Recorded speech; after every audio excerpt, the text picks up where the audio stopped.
Tonight on the Black Channel. I talked about this a couple of weeks ago, and we are back here again to reiterate about this. There is an issue, there is a problem, and it brings us back to the old Negroes. They don't actually have anything to offer. They are attempting to avoid what we have said, period, to sell us nothing. And that's exactly what we saw again this week. President Trump gave a joint address to Congress. It was not a State of the Union. The State of the Union is something different, but he did bring them together for a joint address to Congress. And while he was there, this happened. Just a few days after President Trump's joint address to lawmakers. Among the residual tensions, Democratic Congressman Al Green removed from the chamber after he spoke out during the president's speech.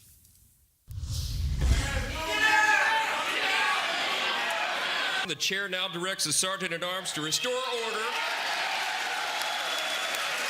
Remove this gentleman from the chamber. And 2 days later, lawmakers voted to censure Congressman Green for his outburst. 10 Democrats, in fact, joined with Republicans in. So this was the character. I pointed him out a couple of weeks ago. Him with the geriatric wing of the party here, although that is the party now. It's an octogenarian political movement. Let's be clear. It is not a political party. It's an octogenarian political movement. It's a political movement to fund and benefit the old, the near dying, and the dead. And this is where we're at. And I pointed him out with his damn cane then. And sure enough, apparently he was elected to be their crash dummy to sit up here and do this garbage and this nonsense. There are a number of things that are going to upset me as I go through this tonight. There are a number of things that are going to upset me and going to upset you, as a matter of fact. I want to play the comments here, and all I'm going to say is buckle in, hang on tight, because it's all downhill from here. A formal condemnation of the Texas Democrats' actions. Today, one of those Democrats defended her censure vote right here on CNN. If Kamala Harris was the president and someone was heckling her, I certainly would vote for you. What are you reading into that? Well, first, let me indicate that what was done was a response to incivility. The president has a way of using incivility to take advantage of our civility. It was a peaceful protest, and I engaged in the protest, and I understand that when you do this, you will have to suffer consequences, and I'm prepared to suffer consequences. It doesn't mean that I agree with the consequences, but I'm prepared. I don't think any of my colleagues should be in any way brought into this. This is something that I did of my own volition. And I would add that, unfortunately, given the circumstances with Medicaid, which is something I don't want us to lose focus on. What? Yeah, you heard that right. When it was time for him to explain what his motivation was, did you hear what he said that we need to keep our attention on and what we need to keep in focus? Anyway, brought into this. This is something that I did of my own volition.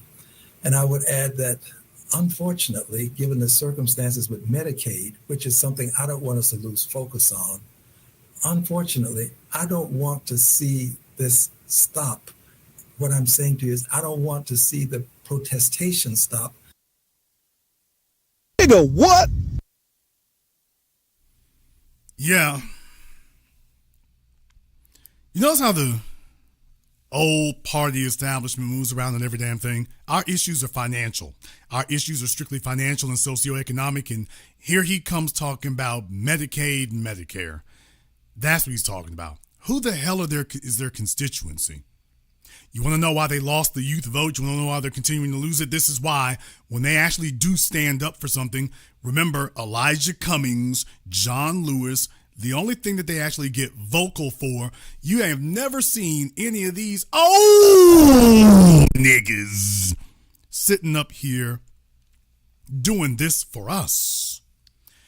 They don't sit up here and do this. The old minority coalition, they don't sit up here and do this. The old minority coalition does not stand up and act out like this for us. Reparations, they are quiet as church mice. For our socioeconomic issues, they don't say, they never protest. They never get up and act a fool like this. Illegal aliens? What about the baby?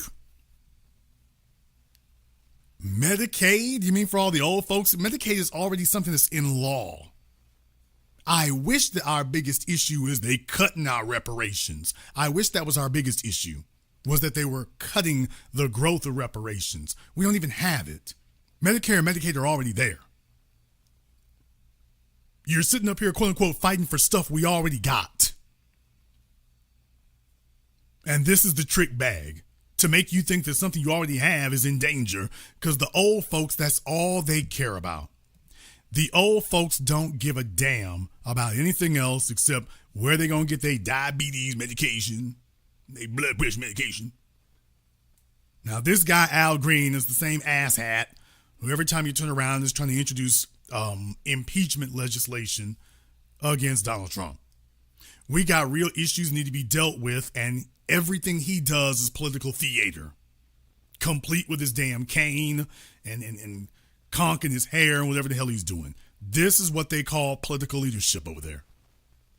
This is what they call political leadership over there.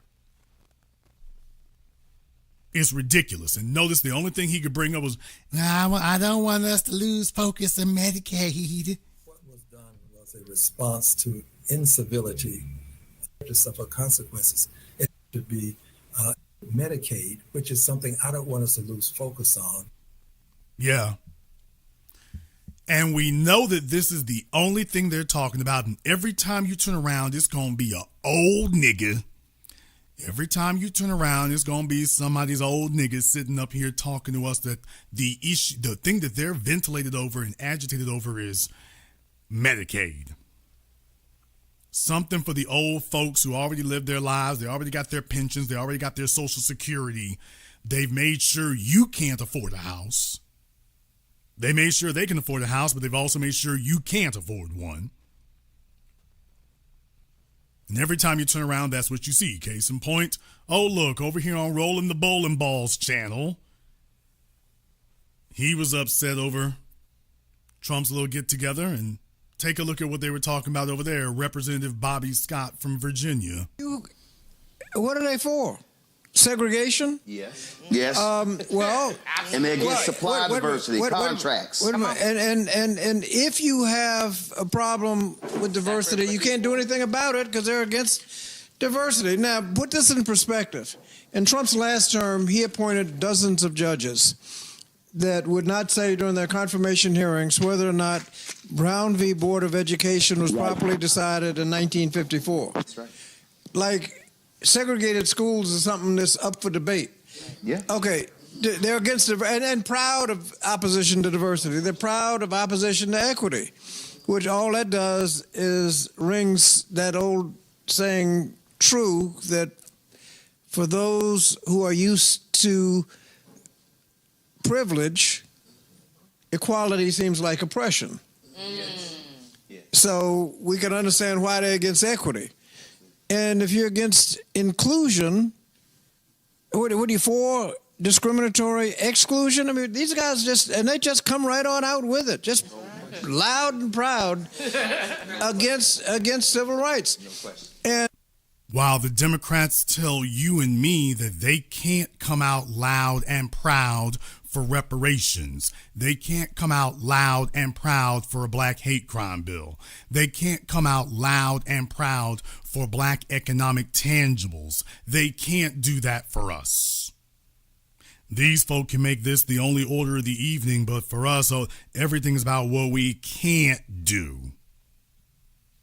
Now, why is it that if Trump can talk like that, why is it that the Democrats can't talk like that for us? And we found out tonight they're not discriminating just against civil rights. The immigration policy Am I the only one that heard him say that he endorsed the Eisenhower deportation program? Nigga, please.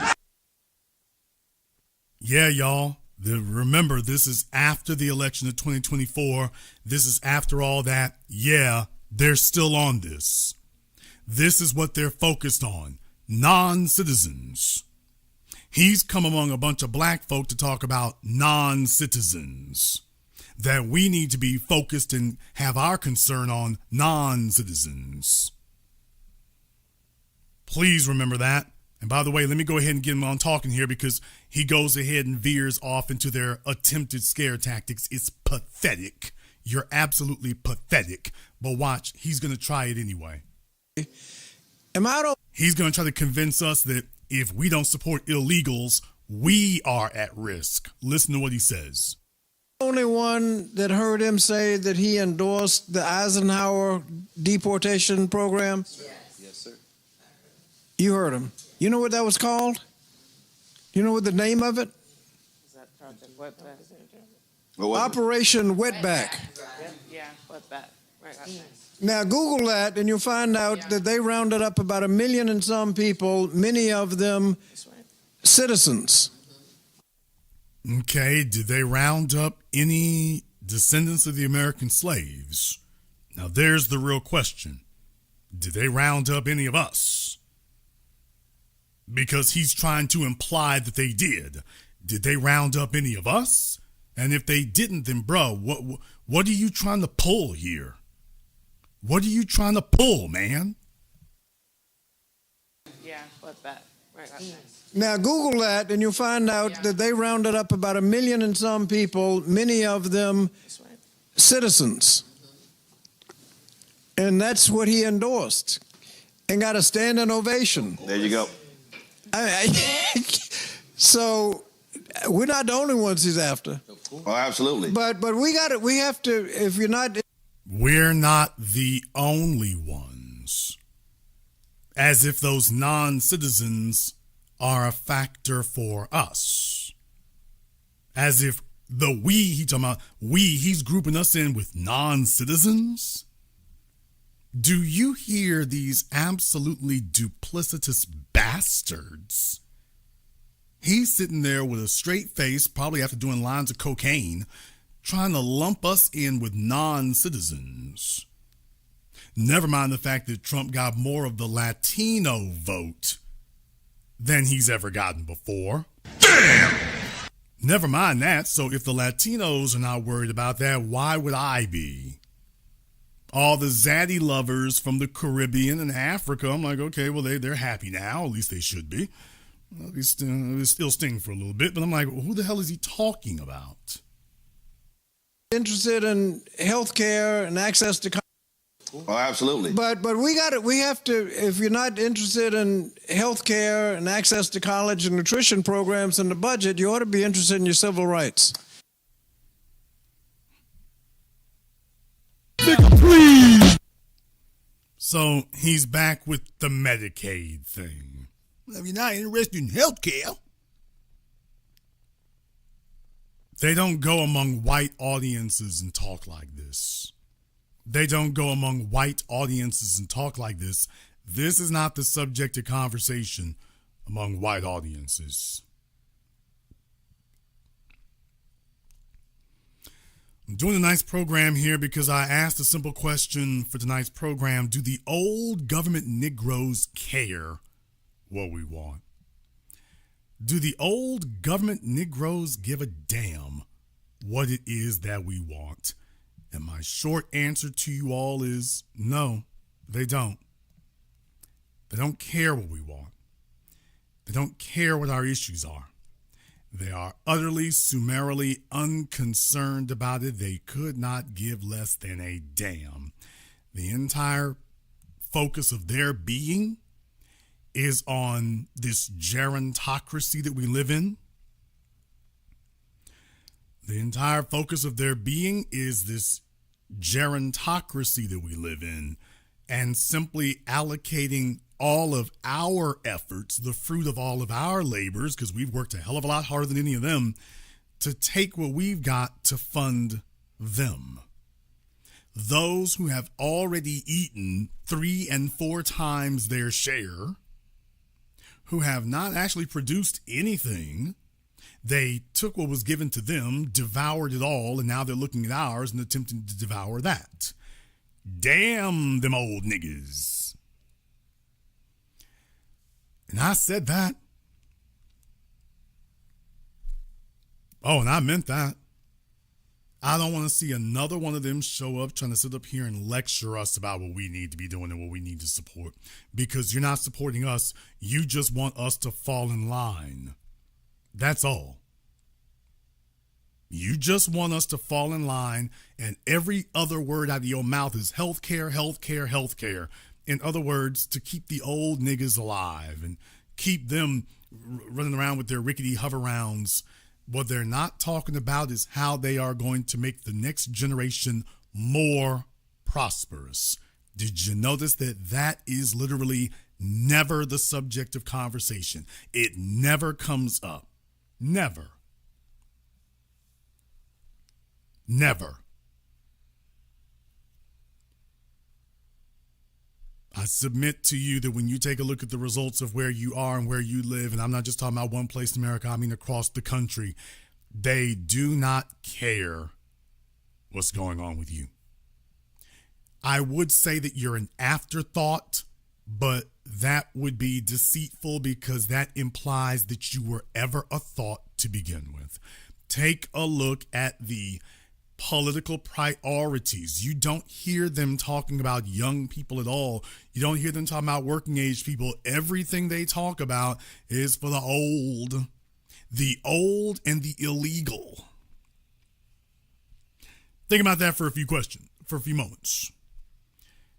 The only thing that they discuss is about the very old and the very illegal. It's just the very old and the very illegal. That's all they discuss. That's all they talk about is the very old and the very illegal. When you and me show up, then all of a sudden they tell us whatever we want is not politically feasible. Hey, Bernie Sanders, if you put this much effort as you put into promoting the expansion of Medicaid, Medicare, things that already exist, if you actually put this much effort into doing what we told you to do, you'd actually have something to show for it. The only reason you have nothing to show for it is because you've made a conscious effort that you're going to work against it. So what you have to realize is that the white supremacists in the Republican Party are the mirrors of the white supremacist agenda in the Democrat Party. And the Congressional Black Caucus are all operatives of that white supremacist agenda. Their job is to talk about everything except what we said. Now they want to be more visible, but they are not being visible in service of what we told them to do. So what they want you to know is what they want. Now what they think they're doing, let me explain to you what they really think they're doing.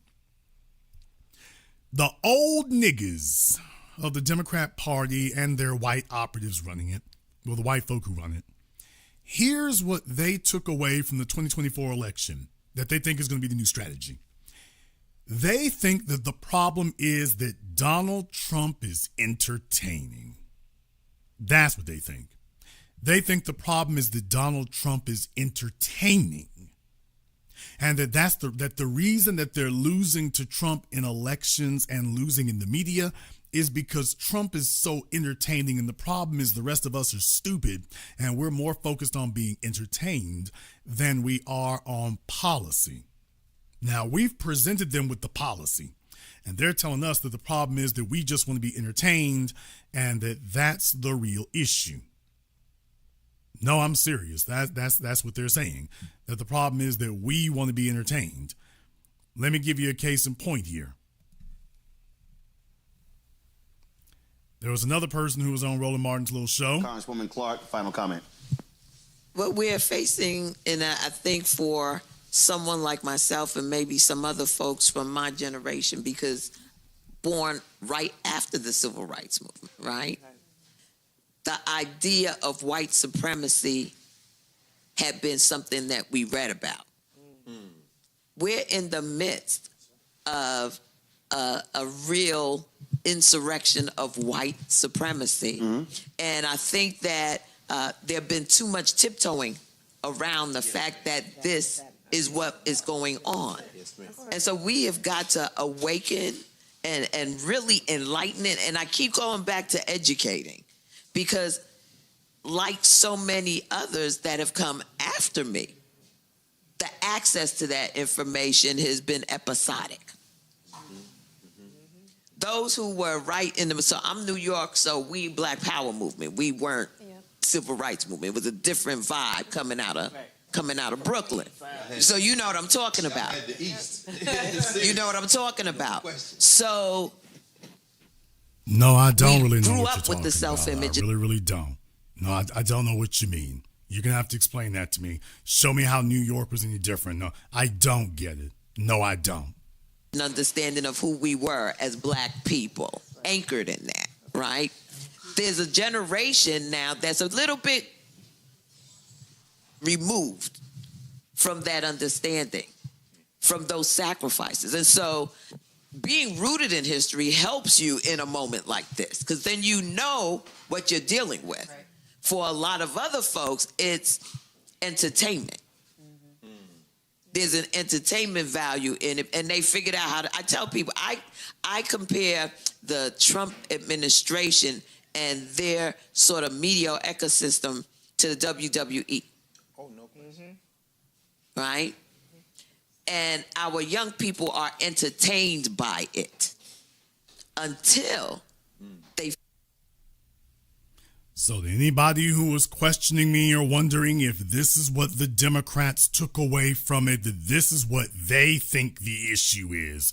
They think is that, oh, well, you all are just simple-minded in the TikTok generation and you're just being entertained, so you don't see the threat of Trump because you're entertained. No, we see the threat of the Democratic Party not executing a real strategy that works. We need direct economic infusion. We need direct economic investment into specifically us, specifically the descendants of the slaves. We need specific investment for us, not a lift-all program. We need, just like you gave specific investment to Ukraine, Afghanistan, Israel, the Middle East, South America, you need to make direct investment now to us. And the Democratic Party is saying, well, why don't we do some Medicaid? And you know, the people who need it more than you are the illegals.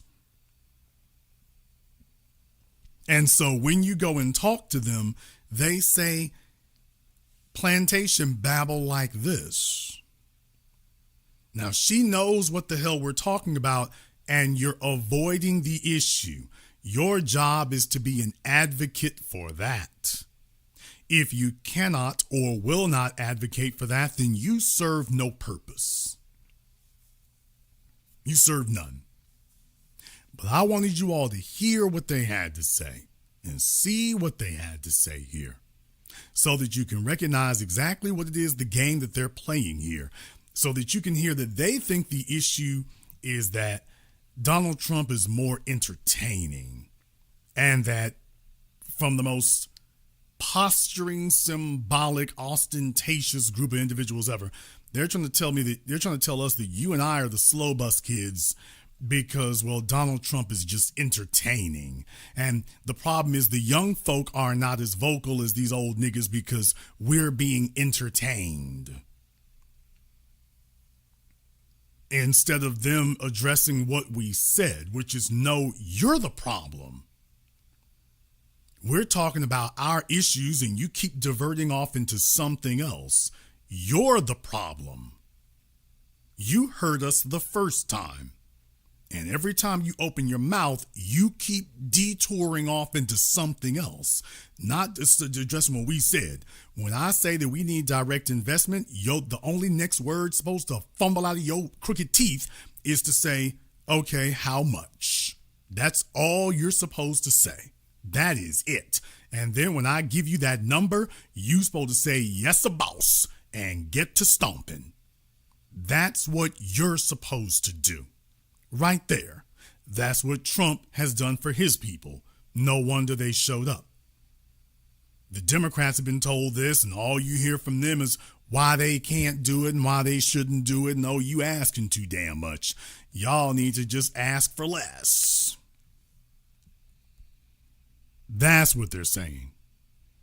Now, just in case you all thought that they were done here. Program at the source of this whole thing. Over there on MSNBC, well, guess who has, I guess, shimmied and shaked her way out of her hole? Stacey Abrams, who's seen better days. Well, she was talking there to Chris Hayes on MSNBC about the program that Trump wanted to cut, where her little organization getting $2 billion. Well, folks, Stacey Abrams has actually come out of her hole to justify why she and her group should be getting that money. Now, remember, in 2023, they got $100. 2024, here's a couple billion. Now, listen to her explain to you exactly what happened. By the way, fair use, MSNBC, fair use. Is a program to lower costs for people. Do I have that top line correct? You have it absolutely right. Okay, so I'm back on you, and I'm going to play what he did. Was that my understanding is the program at the source of this whole thing is a program to lower costs for people. Do I have that top line correct? You have it absolutely right. Okay, so I'm gonna play what he had to say, and then I'm gonna ask you to explain what the program is that was such an obvious, ludicrous laugh line for the Republicans there. Take a listen. $1.9 billion to recently created Decarbonization of Homes Committee, headed up, and we know she's involved. Just at the last moment, the money was passed over by a woman named Stacey Abrams. Have you ever heard of her?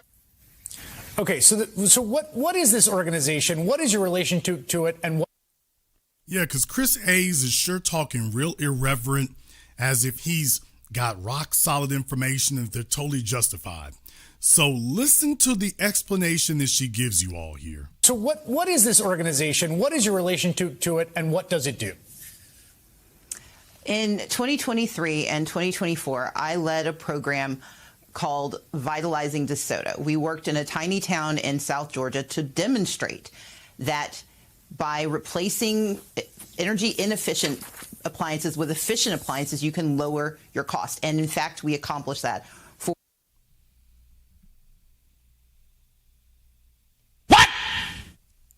So, folks, is she telling me that she needed $2 billion? $2 billion to replace appliances in southern Georgia? Did you get that?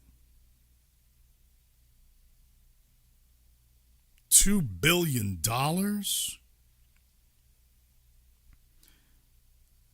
billion. This is seriously something that they said there. $2 billion. Now, I want you to be aware of something here, just in case somebody has it in their heads that they are going to defend this kind of thing here, and they are going to make us all feel differently about it. There's something in particular that I want you to see. Something in particular, okay? Think about this for just a few moments. Just a few seconds about what I'm about to show you, because this is just how serious that is. On your screens, this is from Google. No, your Humpty eyes do not deceive you. The population of DeSoto, Georgia is currently, in 2020, it was 172 people. not 172,000. 5 years ago, it was 172 people. In 2021, it was 120. The population went up by 1. As of 2023, population 120.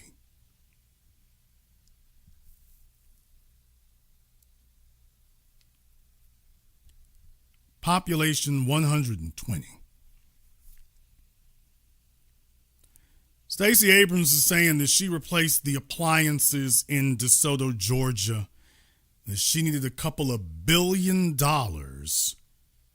to replace appliances, even if you counted every single man, woman, and child in that town. Even if you counted every single solitary man, woman, and child in that town. Folks, do you realize that that's what, 16 million per person?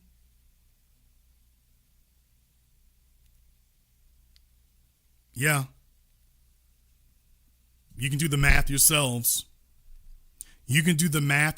Folks. Divide that $2 billion by 120 people. For every man, woman, and child, she's saying that she needs to have an overhead of $16 million for every man, woman, and child. And suddenly DeSoto, Georgia is a priority? And of course, only she could lead the effort. Now, how many of you want to place your odds on whether or not her little program could survive an audit?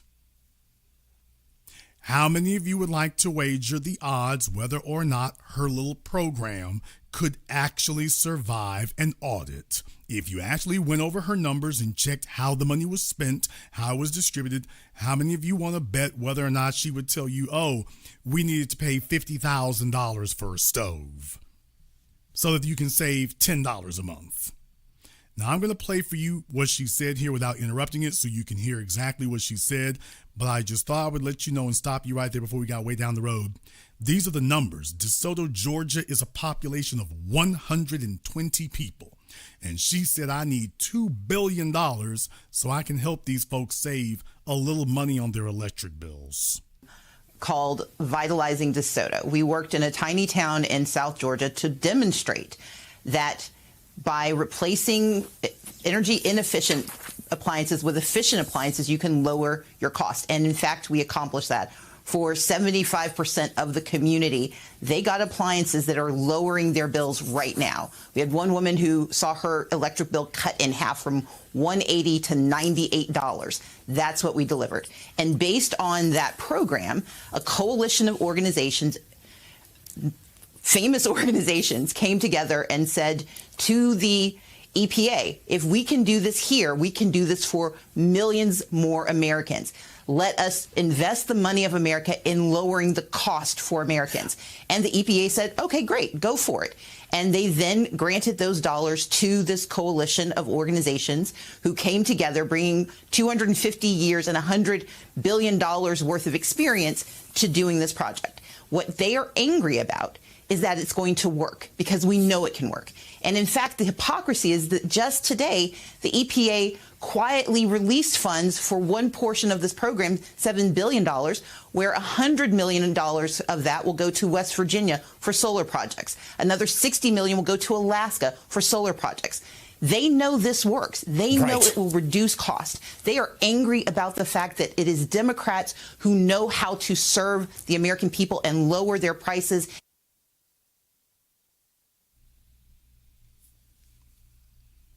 So folks are jealous of fit, slim Stacey Abrams because she is such an, by the way, when she was running for governor of Georgia, how many of you knew that she was an environmental ecological genius? What? How many of you knew that? When she was running for governor of Georgia, by the way, how many of you knew that she was an expert on saving on energy bills. How many of you knew that? Because she didn't mention any of that when she was running for Georgia, and we didn't see any credentials that indicated that she was an expert in that field. But what do you all know? She loses the race for governor in Georgia, and then all of a sudden, she is the foremost authority on energy conservation in America? Why, that's astounding. That is astounding, isn't it? I mean, we didn't know any of this when she was running for governor of Georgia. If we had known, maybe folks would have voted differently. But I'm so glad that we found out that, by the way, she is the foremost authority on electricity conservation. To the point that if you give her a town of 120 people, all she needs is a couple of $1 billion, and she can lower their... First of all, what appliance are you using that if we replaced it, you would be saving $100 a month? How does that work? Because the only way that you could save money is if you use the appliances less. So she never explains that. Oh, yeah. One more thing. By the way, folks, let's just say that now she just named one woman. You can assume that literally anybody else who was involved, they didn't save anywhere near as much as this one woman. So she's going to say that was the high watermark. One woman saved $100 a month on electricity. Folks, here's the problem. Even if you extend that $100 in savings to every man, woman, and child, in that, let's just say that there's 120 houses, every man, woman, and child has their own house there. You do understand that even at $100 of savings a month, which we've already substantiated, that's not the number, it's way lower than that. But even if I gave you credit to give each man, woman, and child $100 a month in savings, you do realize that would only be $12,000 a month in savings for the entire town of DeSoto, Georgia. Damn!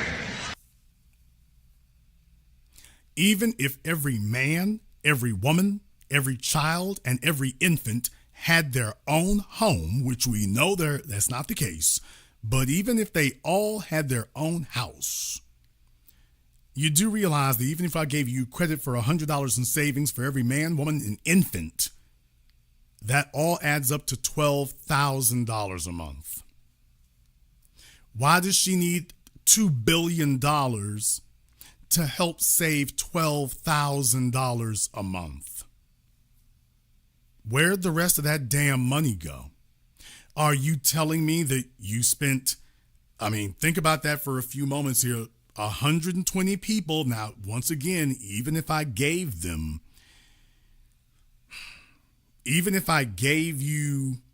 credit for every man, woman, and child having their own house, and listen to me, people, even if you go out to rural Georgia to DeSoto, even if we spent, listen to me now, even if we gave you $50,000 for every man, woman, and child to purchase new energy efficient appliances, do you realize that number only comes up to 6 million? What? Folks, this is not my opinion, this is math. Even if every man, woman, and child in that city, even if you gave them $50,000 each to purchase brand new, quote, appliances, you do realize that total, if you went to Home Depot or Lowe's and bought everybody new refrigerators, new stoves, new air conditioners, folks, how much does a new window air conditioner cost? How much does a new refrigerator cost? Even if I gave you a refrigerator for $1,000, we get you a state-of-the-art LG.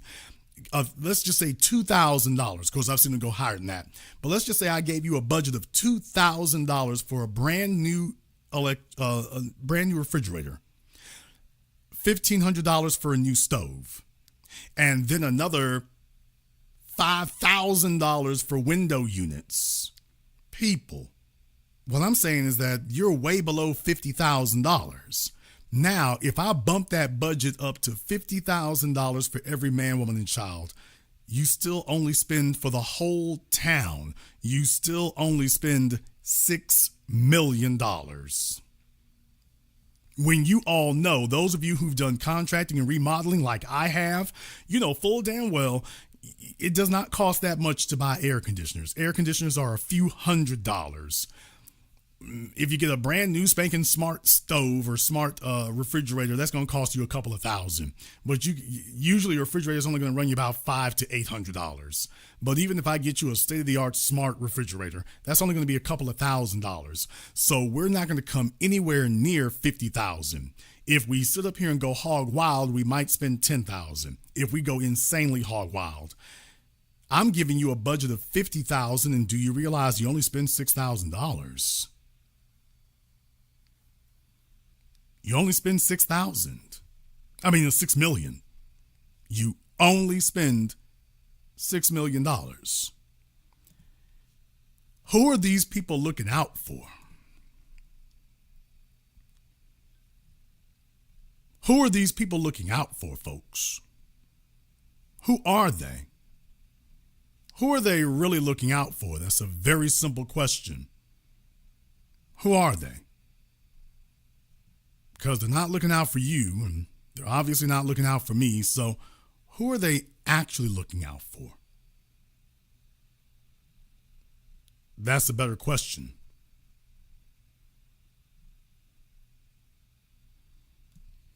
Somebody asked about the makeup of the population there. I took a look on Census Reporter. It's showing it's 25% white, 30% black, 42% Hispanic. Damn! So you can figure white Latino there, but maybe DeSoto, Georgia is a illegal alien enclave, I'm imagining. Looks like it might be an illegal alien enclave there, but the population, it says, is 25% white, 30% black, 42% Hispanic. Yeah, nothing crooked going on here. Nothing crooked going on here. How much do you want to wager that her little organization could not survive an audit? How much you want to bet? The Democrats found $2 billion to go take to DeSoto, Georgia, to, quote, replace appliances. Then when you ask one question, how many people are in DeSoto, Georgia? What's the population there? It's like, oh, hell. 120. If you all see something rotten around here, give me the money bag emoji in the chat room and hit the likes button for me. It's over 4,300 people in here live tonight. And I know this is a bit of a wonky discussion. We're into numbers, but this is important. When folks tell you that ain't no money for you, but there's $2 billion for Latinos in DeSoto, Georgia, we need to ask that question. So if you agree with what we're saying here tonight, give me the money bag emoji in the chat room and hit the likes button for me. I think I got a good number of haters tuned in here tonight. They're not liking what I'm saying. They're trying to find some way to throw water on it. But there's really not any way to throw water on math.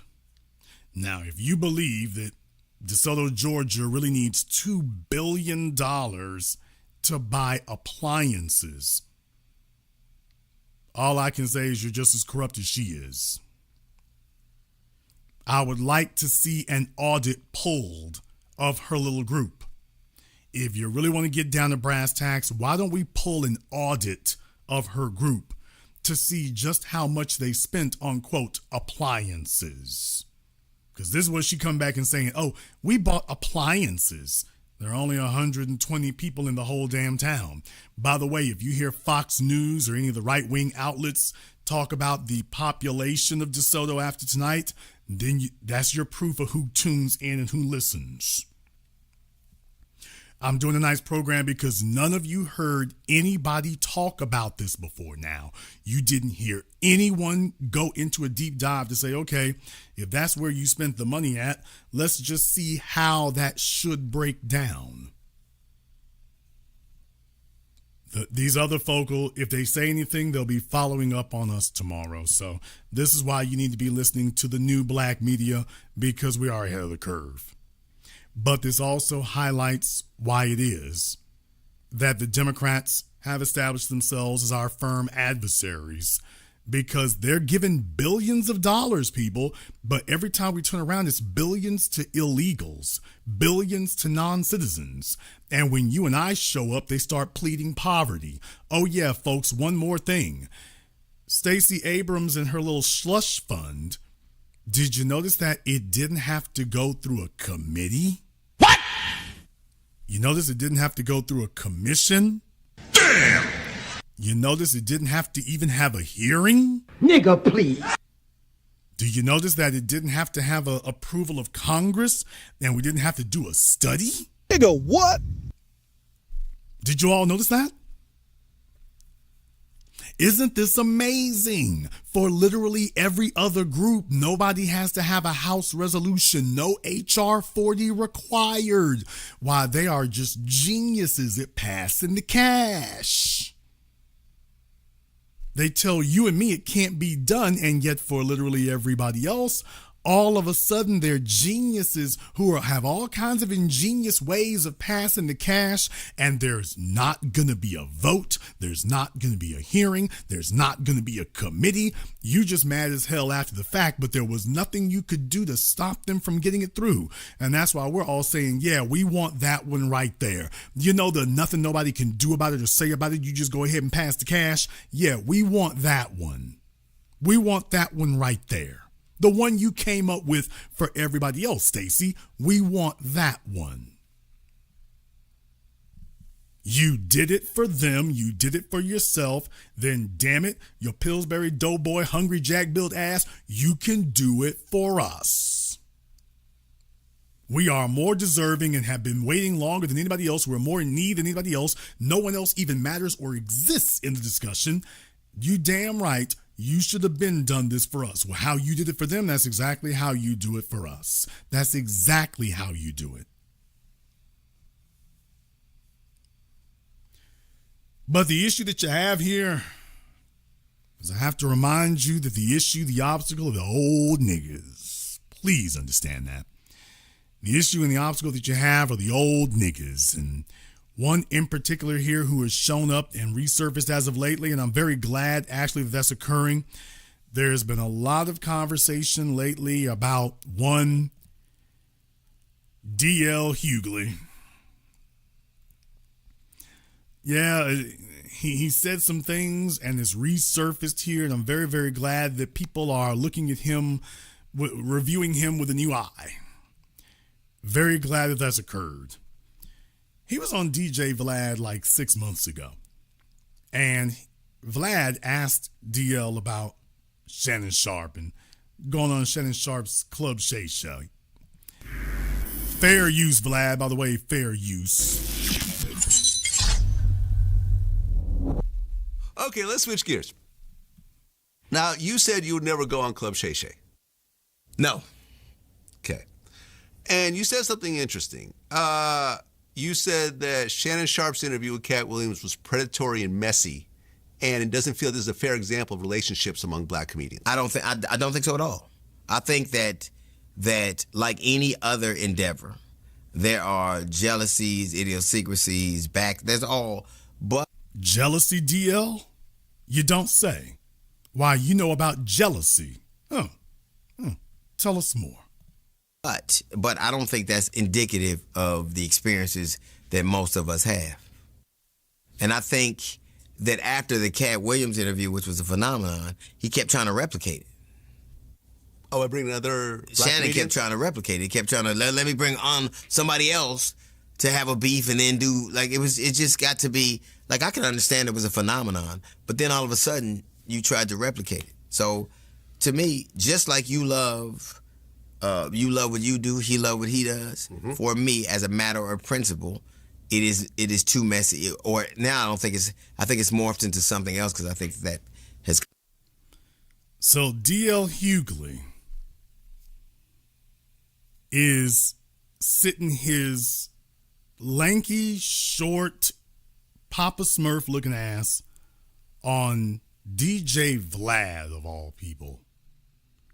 DJ Vlad, who the biggest criticism of, he is the most criticized culture vulture on the internet and in America. He's built his entire YouTube channel with the help of Google. They've built up this whole thing, specifically all the things he just said. DJ Vlad is that times 50. He is the most infamous, notorious, suspected white supremacist, race-baiting, degenerate, victimizing black people out there. Black folk have been arrested directly because of Vlad. Black people have been put in prison directly because of Vlad. Black folk have been killed directly because of Vlad. Ain't nobody been arrested, imprisoned, or killed because of Shannon Sharpe. And D.L. Hughley, Plantation Sambo Supreme, is sitting up here on Vlad's program, because you have to understand, there are, and I've never really gone in on DL before, but I'm going to say this here tonight. There are, in the world of comedy, you have a lot of disaffected, imbalanced, socially maladjusted individuals. And some of them learn to be corny enough to tell jokes. Some of them are funny, a lot of them are not. But you have to understand, these are folks who really don't like black people.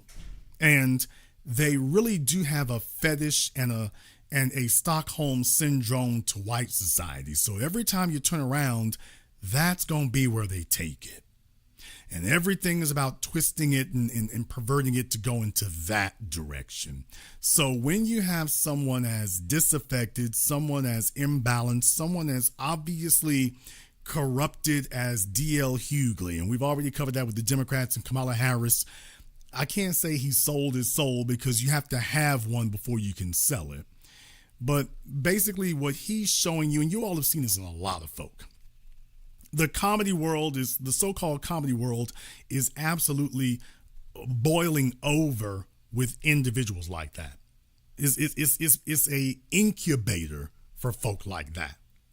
So DL is just one among many. He really is. And so when you see him sitting in front of the biggest, messiest, most instigating degenerate on the internet, DJ Vlad, and then claiming that Club Shay Shay is the problem, and ain't nobody been arrested, shot, imprisoned, or died over there, and you sitting here booed up, shoving your face between the butt cheeks of DJ Vlad, the most infamous one on the internet, that's not a mistake. You're trying to send us a message about who you are. And I'm just letting you know, message received.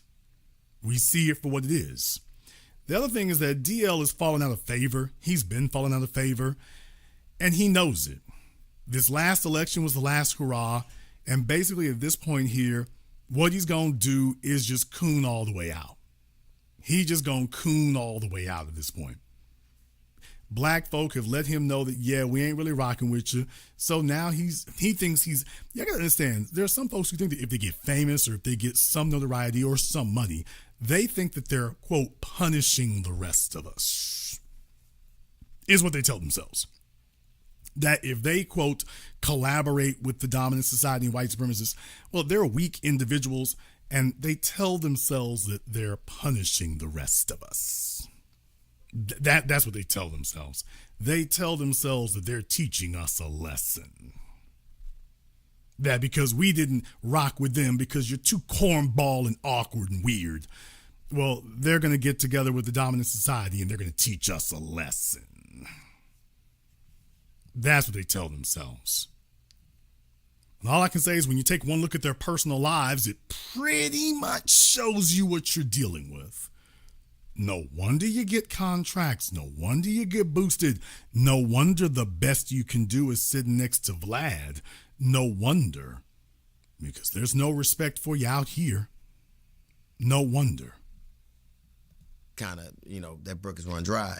But for me, it's just all of those people I saw on there were people who wanted to go on there because of what happened with Indisputed.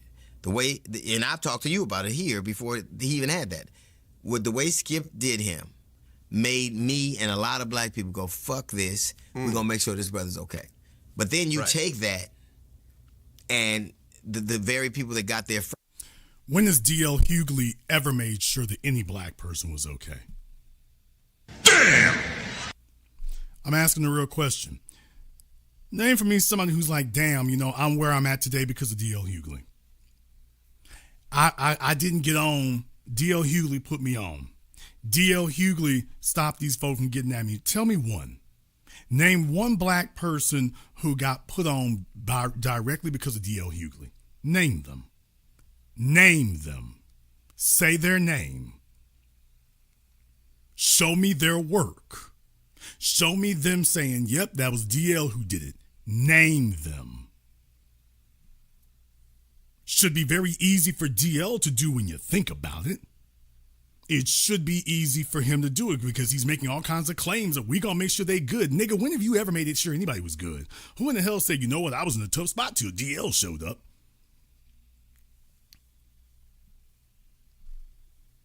So it should be very easy to name who it is. If that person actually existed, should be very simple. First, I think we're damaged by the first iteration of what went on. And it's for me, I would never do it. Well, yeah, you said you've never heard anyone say anything bad about Cedric the Entertainer. I never. Until the Cat Williams interview. Yes, and I was glad it happened. Because I was so tired of nobody saying nothing bad about Cedric. Take some of this heat that I've been taking all these years. Here, it was about time somebody said some shit about him. Frankly, I was disappointed it took so long. Were you actually asked to come on Club Shay Shay? Yes, I was going to do it like a long time ago. Honestly, before that happened, I had been slated to do it a couple of different times. I just didn't. But it has become something to me. I mean, I'm glad he's making his money. I'm glad it's doing what it's doing. I'm not jealous or hateful. It's just something you don't need me to do it. You got all it's just a personal thing I wouldn't do. I'm not going to do it. And people can say, why you do Vlad, not him? I fuck with you. Yeah, we have a relationship. I don't got to fuck with it. If I don't want to fuck with you, and you don't need me anyway. Now, you notice he didn't actually answer the question, well, why Vlad? How can you go on Vlad and then have something bad about it? Well, I F with Vlad. Okay, sounds like Massa got a receipt and a leash for your ass. You didn't actually give a justification. Vlad is 10 times worse than anything you just said, so why is Vlad okay? Oh, wait a minute, what's the only thing that he did say there? So what DL is saying is that y'all got to understand little fruit tender booty dudes like him. What he's upset about is that, Shannon Sharp had people on there who said negative things about DL, and DL doesn't actually have an answer for it. Damn! There's the issue. Shannon Sharp had folk on his show who had negative things to say about DL, and DL could not actually defend himself. He couldn't actually explain out of it. See, there's a whole bunch of niggas out there from the Kings of Comedy. Oh, I'm going there. Whole bunch of them cats who they really breathed a sigh of relief after Bernie Mac died. They really breathed a sigh of relief. Let me tell y'all right now, neither DL nor Steve Harvey could be moving around in these streets the way they doing if Bernie was still alive. If Bernie was still alive, he'd be on the other side of this damn thing, and he'd be letting folks know on the internet streets, he'd be letting folks know what the real is at this point. Neither one of these cornball ass plughead niggas could move around on these streets the way they doing. They wouldn't have any credibility. So for them, they were damn lucky that Bernie died. Because if he were still alive, he would be letting folks know what the real is. When all these other comedians said negative things about DL and Steve, Bernie would be sitting right there saying, yeah. So they wouldn't have been able to rise. They wouldn't have had no post-Kings of Comedy career. They wouldn't have been able to because the streets wouldn't have rocked with them, period. So there's a whole bunch of them who are rather relieved that at this point, Bernie is dead. Because DL knows he wouldn't have made it. We had respect for Bernie. One word from Bernie, if Bernie said you was a fake nigga, he couldn't show up at the comedy club nowhere. Real niggas ain't gonna sit around you, and all he's already shown he's a political puppet. Real niggas ain't gonna fool with you. You sitting over there kissing DJ Vlad's ass. You rock with him, what the hell does that say about you? What does that say about you when you say it with your full bird chest? I F with Vlad. Well, okay, what the hell is that? Who in the hell is proud to say that? Please tell me who in the hell is proud and brags that they fool with DJ Vlad? Who the hell does that? Somebody who spends their time kissing white ass and they have absolutely no relation or connection to the people whatsoever. Yeah, then you say crazy things like that. But that, I'm bringing you all full circle here, 720 degrees of the analysis you receive absolutely nowhere else. When I mentioned you before, by the way, when DL said it, remember he was on Vlad and said, I look out for people other than myself. And in reality, the only person he does look out for is himself. Hey, DL, if you had a problem with something Cat Williams said, you supposed to go see that man. If you had a problem with something Cat Williams said on Club Shay Shay, you supposed to go on Club Shay Shay and say, okay, let me go ahead and set the record straight. If you did not go on there, why are you talking to DJ Vlad and every damn body else about it? If the issue is Shannon, you go over there and you go talk to Shannon. How in the hell you gonna sit there talking to Vlad when Shannon has done nothing? What kind of white man ass kissing Sambo polecat is this, y'all? What is this? What is this? He's wearing this flower basket on his head. What is this? The problem with old niggas is as they get old and they lose their steam and the young cats are running circles around them, they look for a white ass to kiss. They look for a white daddy to snuggle up under. They don't have any self-respect. They don't have any dignity left. They're the old weirdo nigga that everybody don't really fool with. Let's be clear about that. Ain't no young cats rocking with DL. None. What else does DL stand for? Never mind. Ain't no young cats rocking with DL. The young cats are rocking with Cat. The young cats are rocking with Cat Williams. There ain't no young cats talking about, damn, I wish I could do a show with DL Hughley. The young cats want to rock with Cat. That's who they want to rock with. And that's the part that eats DL alive. The next generation done got away from him. After all that stuff and Kings of Comedy, you can have your little television show. The only person you can really hang out is DJ Fed. That's the only one you can hang out with. DJ Fed, that's you over there with DJ Fed. You can't sit up here. The young cats don't emulate you. None of them were like, hey, when the next DL Hughley show? Nobody's saying that. The internet is not looking for you to make another special. The internet's not rocking with you. What you hate is that Cat Williams was able to go on there. He was able to say a bunch of taboo things. You didn't have the ability to say anything else because if you could have, you would have. And then you got mad because he hopped off of that and went to Netflix or whatever, and the whole damn world was rocking with him, and you weren't even an afterthought. And then you were like, damn, and I can't really say anything. You're supposed to be a damn comedian. If Cat Williams says something out of line, you're supposed to have a response for that. But you didn't have one. There's the issue. You didn't have one. So there you are, left and relegated to kissing DJ Vlad's ass. How low you fallen. How low you fallen. So at this point right now, DL's not worried about making a complete ass of himself at this point. He's like, hey man, I already lost it. He already lost it. Let's be clear, folks, because there were some folks that Cat Williams did say some negative things about, and they responded. DL ain't one of them.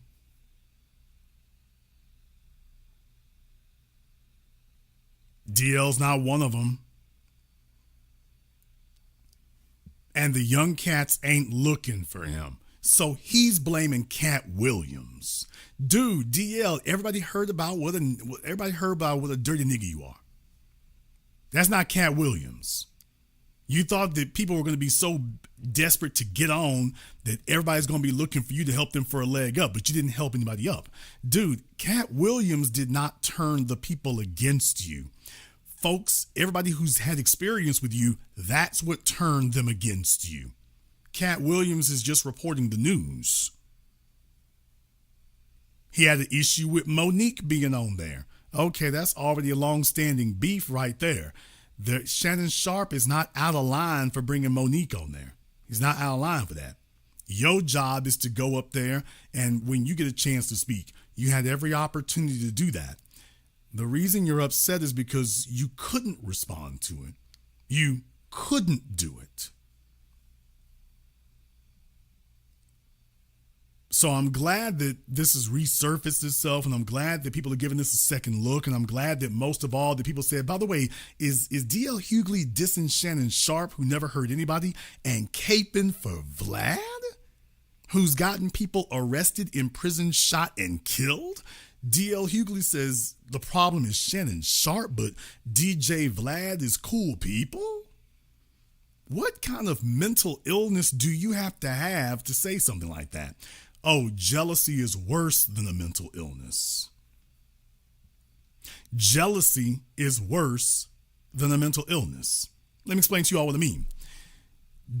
Kamala Harris went on Shannon Sharp's program. Oh, did I say that? I damn sure did. Shannon Sharp, Kamala Harris went on Shannon Sharp's program. She went on Shannon Sharp's program. She sat face to face. Bypassed Joe Rogan, went on Shannon Sharp's program. Y'all, did she ever go have a sit down with DL? Did she ever have a sit down with DL? What are his priorities? What's he really upset about? Because people want it. Shannon Sharp, let me explain something to y'all. DL Hughley, Ricky Smiley, these guys who went from being not funny comedians and then they transitioned to radio, they need that money, y'all. They need that. I need you all to understand that to the core of your being. They need that. They need it. So they don't like hearing and seeing the internet competing against terrestrial radio and winning.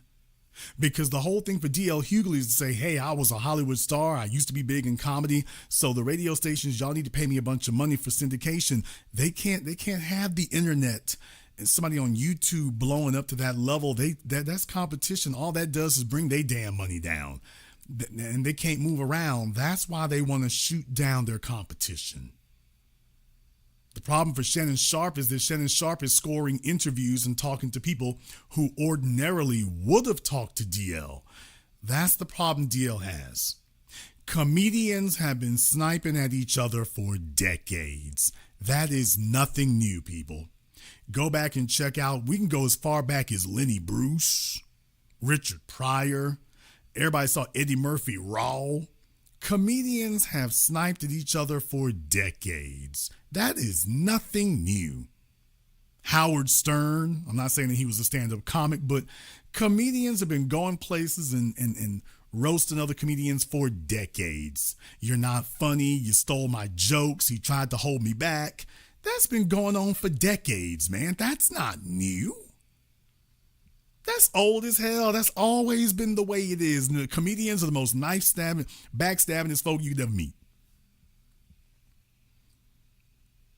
They are some of the most that's one of the most backstabbing professions you could ever have. Period.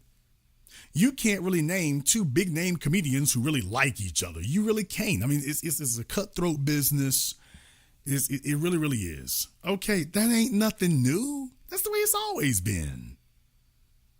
Especially at the lower level. That's the way it's always been. So how in the hell is he going to act all brand new about that? Because, yeah, he's gotten older, and him and Steve Harvey and Ricky Smiley, they were counting on cutting out the competition, and that if you were going to have a Cat Williams interview, remember, before Club Shay Shay, the biggest interview the Cat had done was on that radio station in Atlanta with the woman who died here last year. Remember? That was the biggest interview that he had done. And what I'm saying is that that's what the DL Hughleys and the Ricky Smileys and whatnot were counting on, was that if that kind of thing is going to occur, it's going to happen for them in terrestrial radio, not you dudes on the internet. Not you. So he's upset and angry and jealous that this is a conversation that happens somewhere else. The other thing is, you don't need DL to get on the radio. A lot of folks sit up here and be playing nice with DL, hoping that they can get on the radio. Well, now they can get out there and don't have to go through him, so he doesn't get to play gatekeeper. Hell yeah, he's salty as hell about it. They have a platform that dwarfs anything he could ever hope to do. Let's be very, very clear. Shannon Sharpe came from football and is skunking DL's ass. That's what he's upset about. How dare you create a microphone big enough to do that so that my damn Sambone and Coonan can't dance like it used to? And I'm bringing that into full focus here tonight to let you know, it's like, what do the old niggas do? Do they care what we want? Who are they helping? They're not helping anybody. All they're doing is talking about old nigga stuff. That's all. That's all. In the chat room, somebody said, I thought DL had a podcast. Think about that for a moment. You didn't say I listened to it. I don't know if he does or doesn't have one. I know that it's so iffy that you're not even sure he has one. What that means is if he does have one, you don't even listen to it. None of us do. I don't know if he has an internet broadcast or not. I do know that none of us listen to it. None of us are sure if it's there or if it's not, because none of us listen to it. Yeah, you think he ain't salty and angry about that? Damn right he is. And if he actually had a response for Cat Williams, he would have just gotten to the response. That's what you're supposed to do in that business. Somebody says something ain't right, you're supposed to respond to that. He says something on Club Shay Shay, you're supposed to be the first nigga to pull up on Shay Shay and say, okay, I'm here to say my piece. That's what you're supposed to do. And by the way, when you hit, you shouldn't miss, because you're going after Cat Williams. You already heard everything Cat had to say. You should be able to go line by line and step by step. Okay, here's what Cat wrong and here's the receipts. The reason DL is upset is because he's like, damn, Cat put me out there and Cat showed the receipts. So I'm just warning you all right now about the old niggas across the board. This is not just in politics. This is in society. They're looking out for themselves. They're looking out for themselves. They are not looking out for you. They are not concerned about you. They are not interested in your well-being. They're not interested in what's best for you. They're just looking out for themselves. That's all. And their entire being is focused on how do they improve what they got for them. They are not questioning how they make it better for you. That is not the topic of conversation. It's not in the discussion. It's not coming up. It's not what they're thinking about. It's not what they're mulling over. They're not deciding that. They're not negotiating that. When you show up, you are an unwelcome intrusion into what they're doing. That's why they don't want to talk about it. And the real problem is that, like DL Hughley, what he's salty about is we're having conversations outside of the political parties. We're having conversations outside of the corporate media. We're having conversations that they can't control and they can't police. That's what they're looking for. They're used to conversations that they can control and they can police. They're used to conversations where they tell us what goes and what doesn't, what we can talk about and what we can't, what's hot and what's not. They're used to being able to do that. So that we all sit around talking about garbage and nonsense. Or worse, when we do settle on something, we're settling on discussing things that have no impact, no importance, and no relevance to us. So we'll be a bunch of black folk getting together discussing what's best for everyone except us. Do you get that? Their entire goal is to mentally and emotionally brainwash us to the point that when we do get together as a group, we immediately stop talking about ourselves and we start discussing what we need to do for everyone else. That's why DL tried to pass it off, and that's why I shut it down from the very beginning. Y'all hear this clown ass nigga talking about we need to think about people other than ourselves. That he's the mature person in the room because he thinks about things that don't affect him. Well, guess what? This is the reason why niggas ran you off the block, because we got a lot of issues. We're only interested in discussing what affects us. Everybody else needs to be focused on what affects us too. We've been saving everybody else all this time. It is time for everybody to go ahead and focus their efforts on making sure we good now. And when you have somebody sitting up here in your presence telling you that you don't have to worry about that, he needs to get run the hell up out of here. And that's what DL is upset about. It wasn't Cat Williams that destroyed your public image, DL. Cat Williams didn't do that. You did it. And Representative Green and Stacey Abrams, it's not the Republicans that destroyed your image. It's not that everybody else is just so entertained. You're the ones who destroyed your image. You're the ones who did that. We're just not playing along with you. That's the only difference. However, you might disagree. Therefore, we're going to go ahead and get the Zoom link up there in the chat room there, so you will be welcome to give us a call if you wish to do so. That'll be available to you here as well. I want to thank everyone, and I do mean everybody who's contributed to tonight's program on PayPal, Super Chat, Venmo. Miss Nancy King, thank you very much for your support. She said the Dems are splitting babble talk and talking in circles. No tangibles, no vote. You damn right. Terrell Evans, the old fossils, always, and I mean always talking about and doing more talking to be the first black, first this, and the first black that, and they never provide the first piece of policy to counter white supremacy or to fix the problem. Absolutely dead on. That is the issue we've always had. They want to make sure that what they're testing is to see whether or not we care about acknowledgement and them saying our name more than actual policy. They're just trying to stall for time. Jason, how much time till the next election cycle? They're just stalling for time. And what they hate is that the subject has not changed. The topic of conversation has not changed. Why should it? It hasn't changed, and why should it? Big shout out here to my man, Mr. Richburg. Thank you very much for your support tonight. We appreciate that. Rakai Media, thank you very much for your support as well. Mr. Wilborn, thank you, sir. We appreciate that. And to Mr. Mark B, we're going to go ahead and take a very brief commercial, non-commercial break. When we come back, we'll see about taking some of your phone calls and more. This is the Black Channel. When you visit MrBeTheTeacher.com, you can get a copy of his award-winning book, Guidelines for the Successful Student. While you're there, grab one of his newest tunes along with fun and educational lyric videos. Never give up, don't worry, never give up, study. In order to 1 is 2, 2 times 2 is 4, 2 times 3 is 6. 3 times swap names, he, she, they, and we.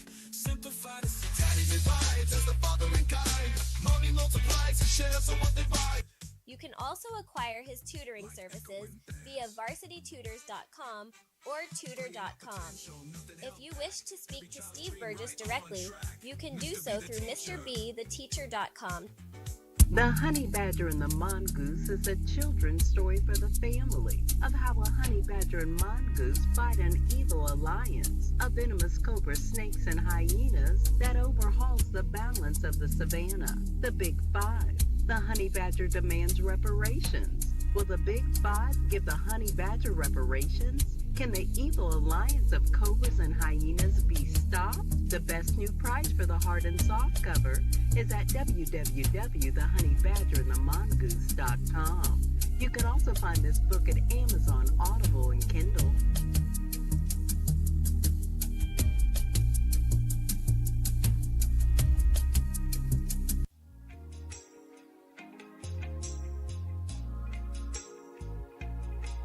Order yours today to experience all the benefits of Ash Kickin' Body Butter. With skin so smooth and soft, you'll thank us for it. Shop Ash Kickin' online. That's ASHKICKIN.com.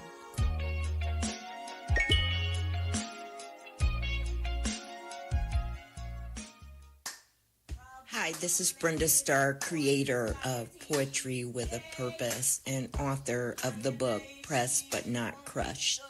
Pressed But Not Crushed is an anthology of political poems that address current and historical issues in American descendants of slave population and African American population. The book describes slaveries and its residuals, Jim Crow segregation, social depredation, and other relevant issues to American descendants of slaves and African Americans, including the current political climate that does not address our issues. This is the Black Channel. I am your host, your brother, your humble servant, the Black Authority. Very glad to be with you all here this evening here. We have the link to the Zoom up in the chat room. You are more than welcome to join us on the nice program. We're talking about the old niggas, and we're talking about whether or not they care about what's going on. Do they get it? Do they even get it? How do they get it if they don't even care about it? Do they actually care or understand what's going on? Or do they see us as the problem? Where is the agenda for anybody who's not an illegal alien and not elderly? Show me where it is. These are the folks sitting up here promoting abortion for us, not for their illegal aliens, by the way. They're not promoting abortion for any of them. But by the way, so for you and me, they're talking about paying for college. How are you going to pay for college for kids you aborted? How are you going to pay for college for kids you aborted?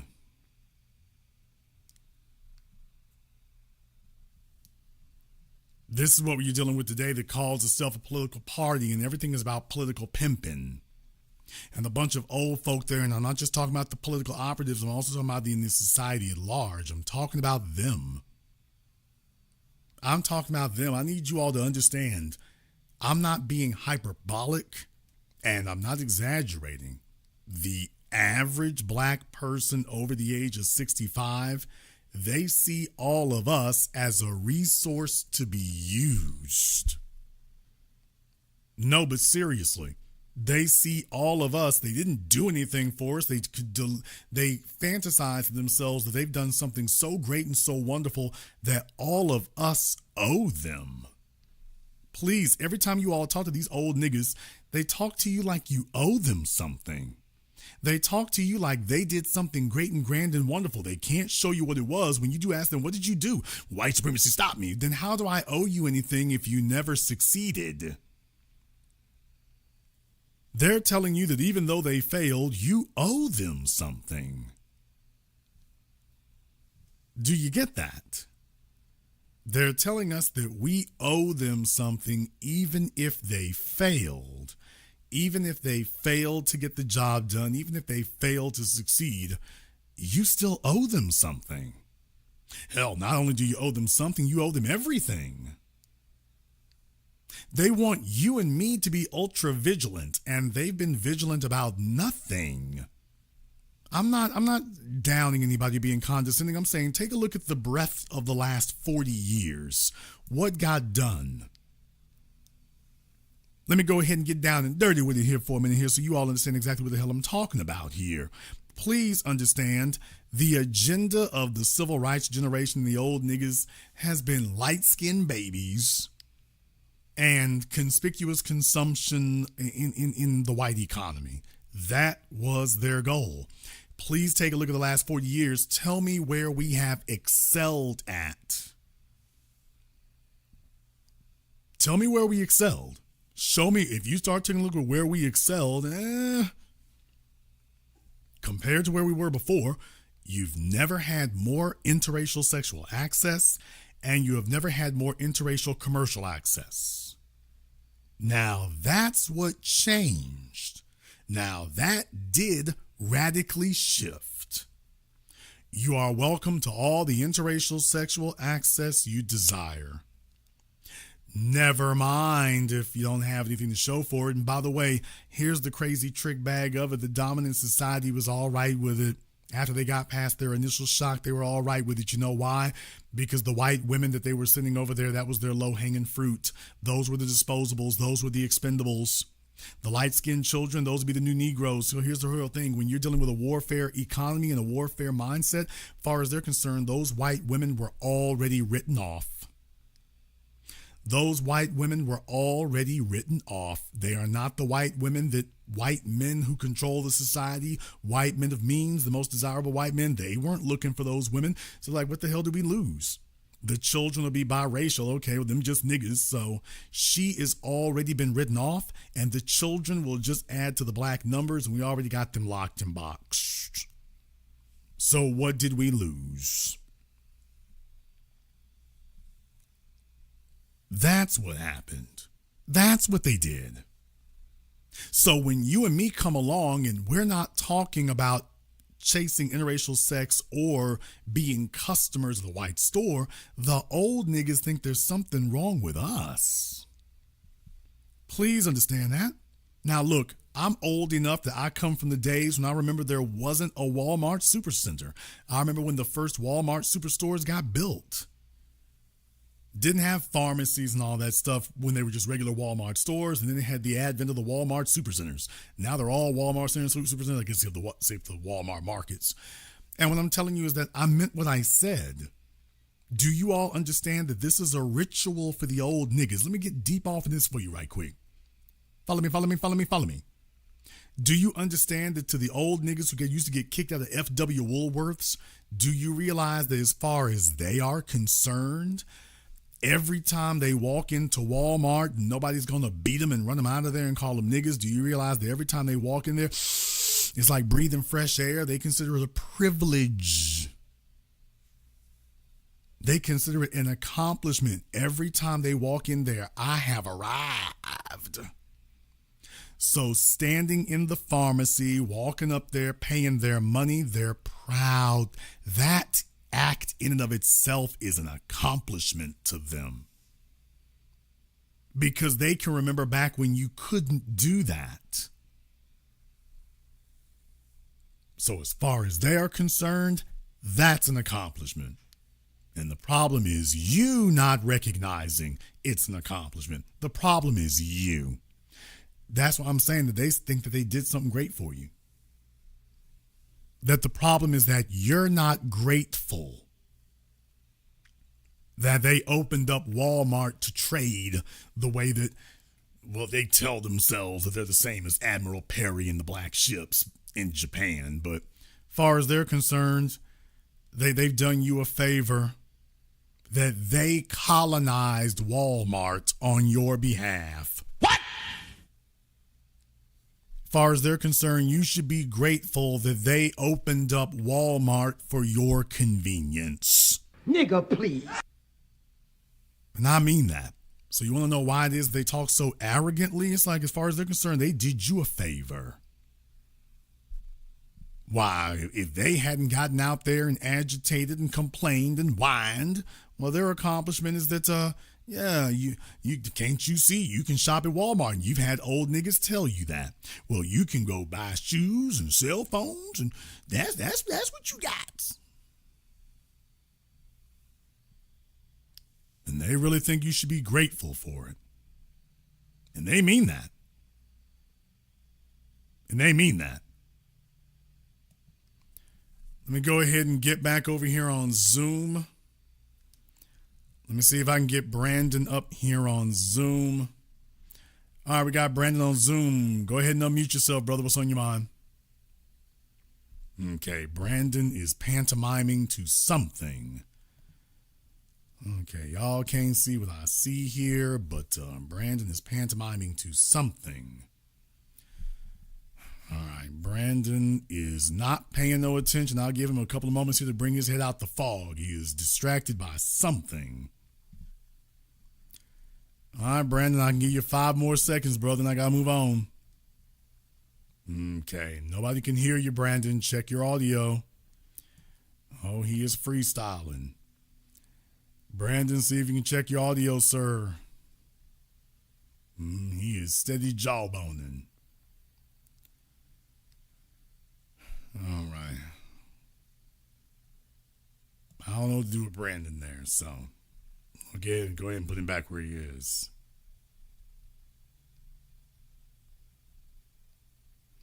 And here's the other issue here, folks, is that you can't argue with it. There's no argument with it. There's no debate about it because take a look at the results we have.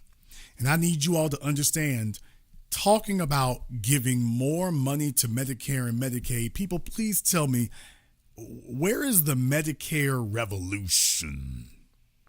Please tell me the systemic societal change that you are going to accomplish with Medicare and Medicaid. Please tell me what that is.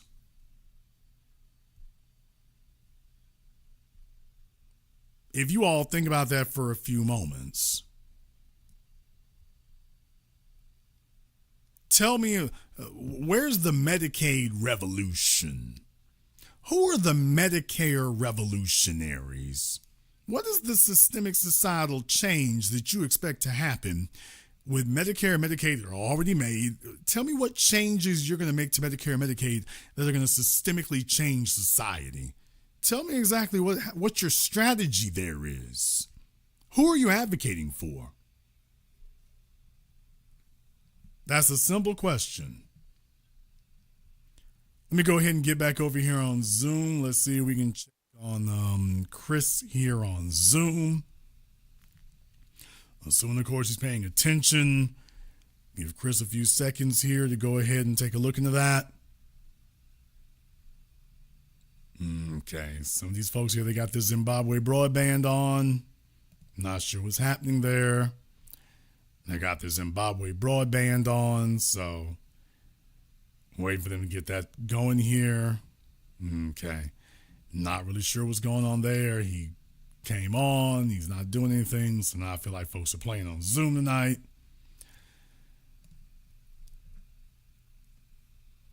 Wait for him to finish that up there, and then we'll remove that. It's important for our generation to have this conversation so that we can have our agenda together and have our ideology solidified. It's not about hating anybody. It's about being obvious about what we actually see. We have been tricked and bamboozled into supporting agendas that don't have anything to do with us. Medicare and Medicaid are already a done deal. We don't need to see about shoring those up. We need to see about having a proper economic foundation for ourselves so that Medicare and Medicaid are unnecessary. See, there's the fundamental ideological and intellectual difference between us and the old niggas. We are not trying to figure out how to increase Medicare and Medicaid.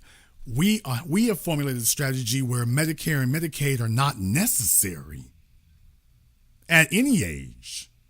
People, do you think Bill Gates and Warren Buffett and Larry Ellison and Mark Zuckerberg are concerned about Medicare and Medicaid? Do you think they're worried about the day they'll need that or Social Security? Take a look at Asians. Show me the Asians in America who are like, the real issue though is Medicare and Medicaid. That's garbage that they sell to us. That's an agenda that they sell to us. That's something that they bring over to us. There's nobody else sitting up here fixating on that. So the whole thing is they want to make sure that we stay impoverished so that, okay, well, if you vote for us, we might raise Medicare and Medicaid. How about we get our thing together and Medicare and Medicaid will no longer be necessary? How about that one? So that we don't have to keep coming. The whole thing is to strategize to keep you coming back to them every year. Vote for Al Green. I protect your Medicare and Medicaid. How about we get rid of Medicare and Medicaid and we don't have to worry about that? How about that one? So the issue is settled. Wait a minute now. Who gonna vote for me? maybe we don't need to vote for you anymore. Maybe it's necessary. Maybe that's a headache we don't need. Maybe that one works out better. It's real simple. Okay, we're here on Zoom. I got Devino on Zoom. Devino, you don't have your light on there, so everything is all black. So I'll give you 5 seconds to go ahead and get that resolved for us here. Make sure we don't have any trolling issues. So make sure you have a light on for us here. I can give you 3 more seconds to go ahead and take care of that, or we got to move on. So we'll give you a couple more seconds, and then we're going to move on there. Okay, Devino is dancing in the dark, so we'll leave them alone with that. Now, there are going to be a whole bunch of folks who are going to be unhappy. They're going to be unhappy because after the election, we're still talking the way that we are. And this is essential that we do this because we need to make sure we keep the heat on and keep the boots on their necks to let them know that we have not forgotten what got us here. We're not forgotten why we're here, and we are not changing our agenda. Medicare and Medicaid are non-issues. Now, that's easy for me to say, but for a bunch of old folks, let's be very, very clear. They're worried about Medicare and Medicaid because they're inactive. They're not in these streets. They're not trying to change anything. They have no intention of doing anything of any consequence for you. Everything is about them feasting and eating at the trough as much as they can. But what they are not doing, the old niggas need to get together and discuss, okay, what are we doing for these young folk that we're going to pass down to them? What are we doing to make sure that they're better off than we are? You know, just tell me, how does Medicare and Medicaid make you better off than them? That's a benefit to them, not even to you. So they have you going around in circles to promote their agenda and what they want, to talk about their issues and what they're trying to do for themselves. Then you show up and say, by the way, we need to do X, Y, Z. Now y'all pipe down. Damn right there needs to be an insurrection. You're damn right there needs to be an uprising. But please understand, you cannot deal with Donald Trump when you're sitting up here marching next to a bunch of old niggas who make it their job and their mission to undermine you. Please understand that. Donald Trump and J.D. Vance and all the white supremacists over there in the Republican Party, okay, but the bootlicking black bootlicks and Sambos in the Democrat Party, you're no better. You're the enemy on this side. They're the enemies on that side. Neither one of you is any better than the others. We only want to discuss a black economic agenda, and that economic agenda begins and ends with direct investment. That's it. You've made direct investment to everybody else. Okay, then you need to make 100 times that effort to us. We show up and all of a sudden you start back talking us. The only thing we want to hear from you is yes, sir. And when we say jump, I don't even want to hear how high. I just want to see air beneath your feet. That's all I want to see. Because that's your job. And if you are going to be adversaries, then the purpose of agitating and the purpose of confronting you is to get you to openly state it. Because there's the thing that you all are trying to avoid. Them old niggas are trying to avoid being called out so that they have to directly state it. They don't want to be in a situation where they have to go on the record saying exactly what it is. Elizabeth Warren watched her presidential aspirations go up in smoke, and she didn't even realize it at the time. She watched her presidential aspirations go up in smoke when she was asked about reparations, and she said, reparations for what? Now, she didn't expect that to go viral. She didn't expect that to go big. She thought MSNBC and CNN would be able to protect her. She had no idea that that was the end of her presidential aspirations right then, right there, and you ain't coming back. Now, that's what she wasn't counting on. Please remember, folks, they were talking about her as a serious presidential contender right up until she did that. Do you all understand that when the black vote coalesces, when the black body politic speaks, it ends presidential careers, presidential aspirations? Do you realize that? Let me go ahead and take you back a little bit more. When Bernie Sanders said the same thing as Elizabeth Warren, it was over then. 2019, Kamala Harris said, do something just for black people. What? No. It was over right then, right there.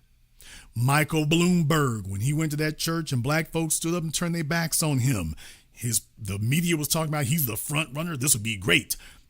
They were lying their asses off right up until that happened. And then overnight, they did a damn 180. They were lying the whole time about how popular he was. But when that happened and they couldn't hide it anymore, y'all realize it was over overnight. A week later, he drops out. It was over right then, right there. You didn't make it down the damn home stretch. You were decapitated right there. Do I need to keep going down the damn list? So when you lose us, we can break presidential aspirations right then, right there.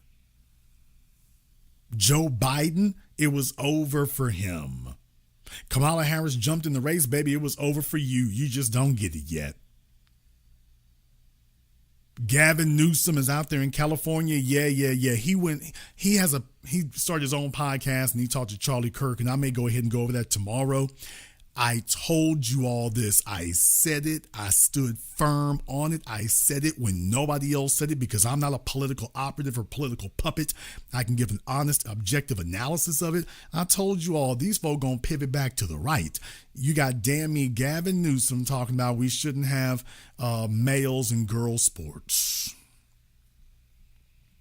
Mr. Trans for All talked to no other than white supremacist Charlie Kirk and said we shouldn't have boys and girls sports.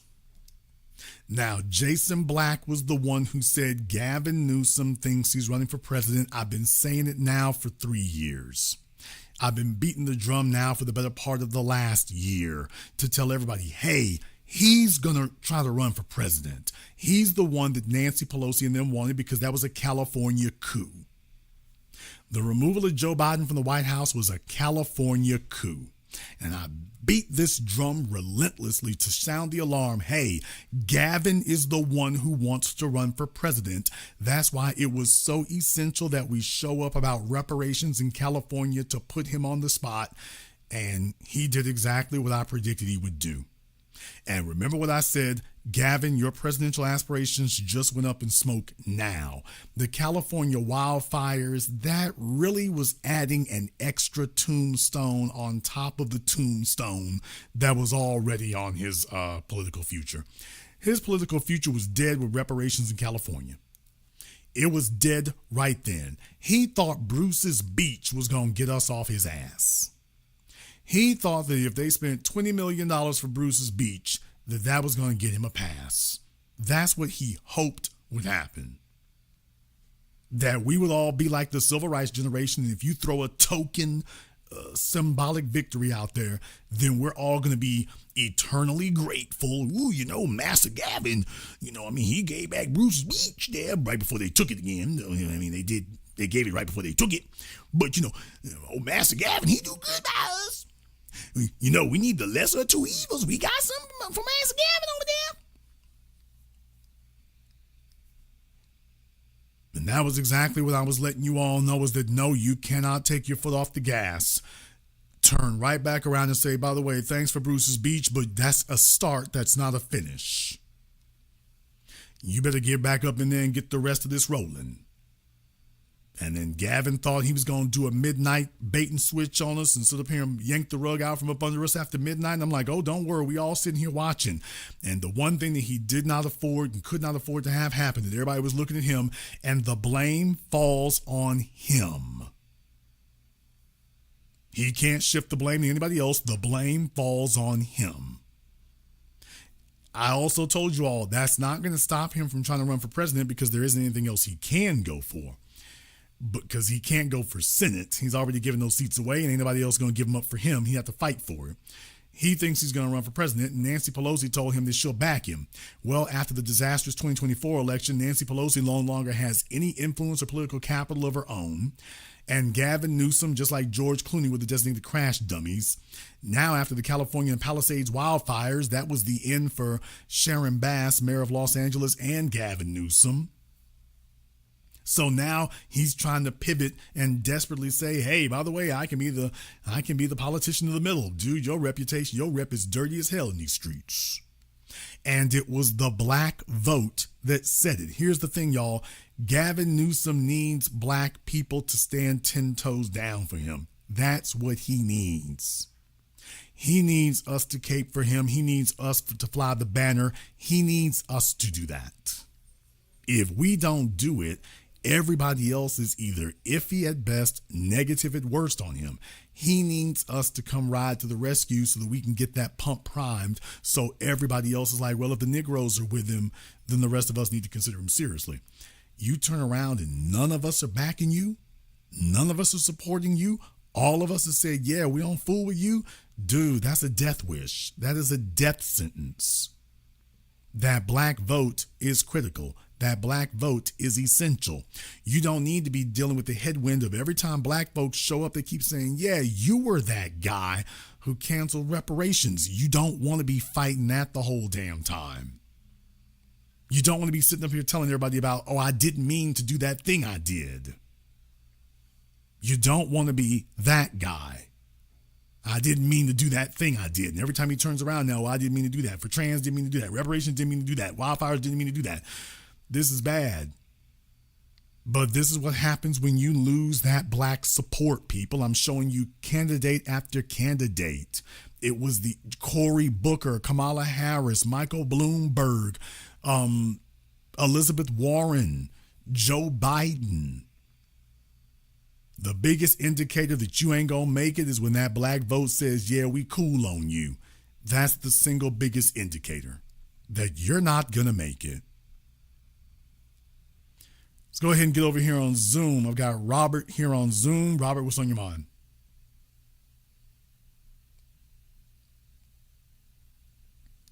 Okay, we got Robert here on Zoom. Robert, are you listening?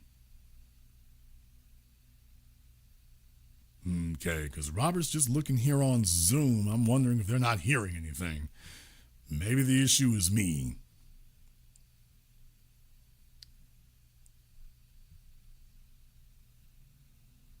Okay. Not really sure what's going on there. I'm going to try this one more time. I'm just going to see if I can restart Zoom instead. Let me just see if I can restart it instead. Maybe the problem is me. Maybe the problem is me. I'll see if I can redo this here. So I'll give it just a moment here. Go ahead and start it up again. But yeah, Gavin Newsom thought he was going to have a career. He thought he was going to resurrect. He's trying to do exactly what I warned everybody he was going to do. He thinks he's going to pull a fast one at the last minute. Nancy Pelosi has lost all of her stroke. She's lost all of her influence. She's got no respect anywhere from anybody. Nancy Pelosi is now a liability. Nancy's a liability. That Democrat coup ended so disastrously. It went so bad. Okay, we went ahead and pinned the new Zoom link at the top of the chat room there. So for those of you who were on there before, see if you can try that again. I'll give y'all a few minutes to try that. But they were expecting, Nancy Pelosi was expecting that she was going to be this, boss tweed. And she was going to sit here and run the damn party like that, and it wasn't going to do. It wasn't going to do. Not at all. Not at all. So with that being the case, they want to run these political parties like mafia bosses. They want to run these political parties like mafia bosses. And what they found out is that we ain't going for that. They found out we're not going for that. Now, that's not going to make them stop. Please understand that. Nancy Pelosi and all these fossils that live out in the Hollywood Hills and in their gated communities and then get their heads busted open by the local home intruder. You got to understand something, that they've always been so corrupt, and they're not concerned about what's best for you. They're only concerned about what's best for them, even if they're on their last damn leg. Then they go find some apparatchik like Gavin Newsom or Nancy or Kamala Harris, somebody who doesn't have any real power of their own and is dependent on them. That's what they're looking for. Now, I told everybody that Gavin Newsom, that after Kamala Harris lost, you were going to see Gavin Newsom firmly established as the front runner among the Democrats. I said that during July of last year. I said it then. I never moved off of it. I never backed off of it. As a matter of fact, to make my point even firmer, you notice you've seen a lot of Gavin Newsom over the course of the last 3-4 months. Anybody seen Josh Shapiro? Damn! By the way, you have seen a lot of Gavin Newsom in the last 3-4 months since the election. Do you notice that Josh Shapiro, you ain't heard nothing from him? Did anybody catch that? All that talk about Josh Shapiro, and then all of a sudden you don't hear anything from him.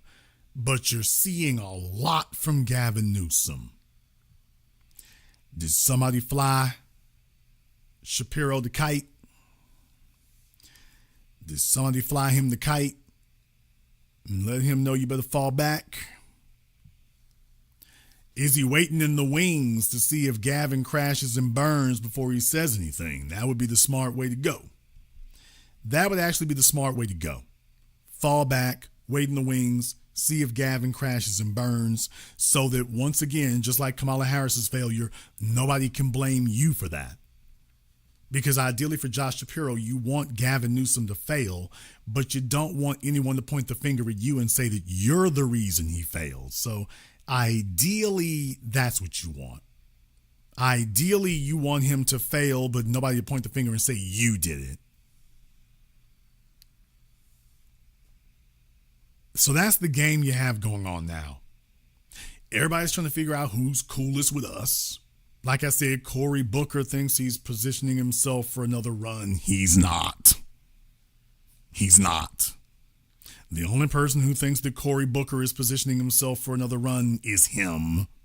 He's the only one doing that. Meanwhile, over there on the Republican side, by the way, you think the Democrat side is bad right now. Wait till you see how the Republicans go. They're already talking about there was a big fight between Elon Musk and Mark Rubio. So I said this before the election. I said, what do you all think is going to happen when all of them finally get together?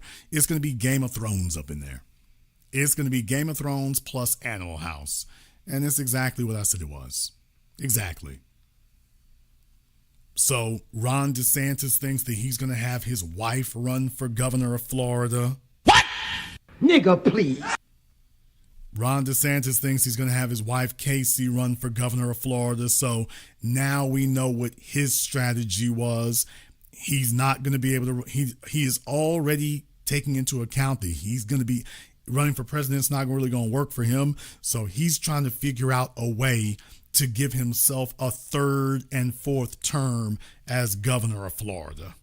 So now his strategy comes into focus. Yeah, he realizes there's not support to get him for president. He wants to see if he can get his wife in as governor. Yeah, that's exactly it. Somebody said, what about Stacey Abrams? What about her? What about her? She's already had 2 bites at the apple, pardon the expression, because she prefers the buffet. But she's already had 2 bites at the apple. That was it. The second time was more disastrous than the first. And remember, I predicted that. I told everybody she got beat the first time. She's going to get beat terribly the second time. It went exactly the way I said. Stacey's done. That's why she's out here with the Democrats running little EPA scams. It's already over for her. So the money there is to keep her quiet. All right, we're over here on Zoom. Okay, tell me, why you look like Elder Barge? I got Devino here on Zoom. I sure hope this is not a microphone issue. I will be upset Hey, Jason, if it is. can you hear me? Yes, I can hear you. I'm like, why do you look like Elder Barge on here? What's going on? I'm not sure who that is, but Oh wow! I'm about to say you're young. It's like y'all don't see what I'm seeing. I'm like, this look like a young Elder Barge, or who was Elder Barge's brother? Was he Chico?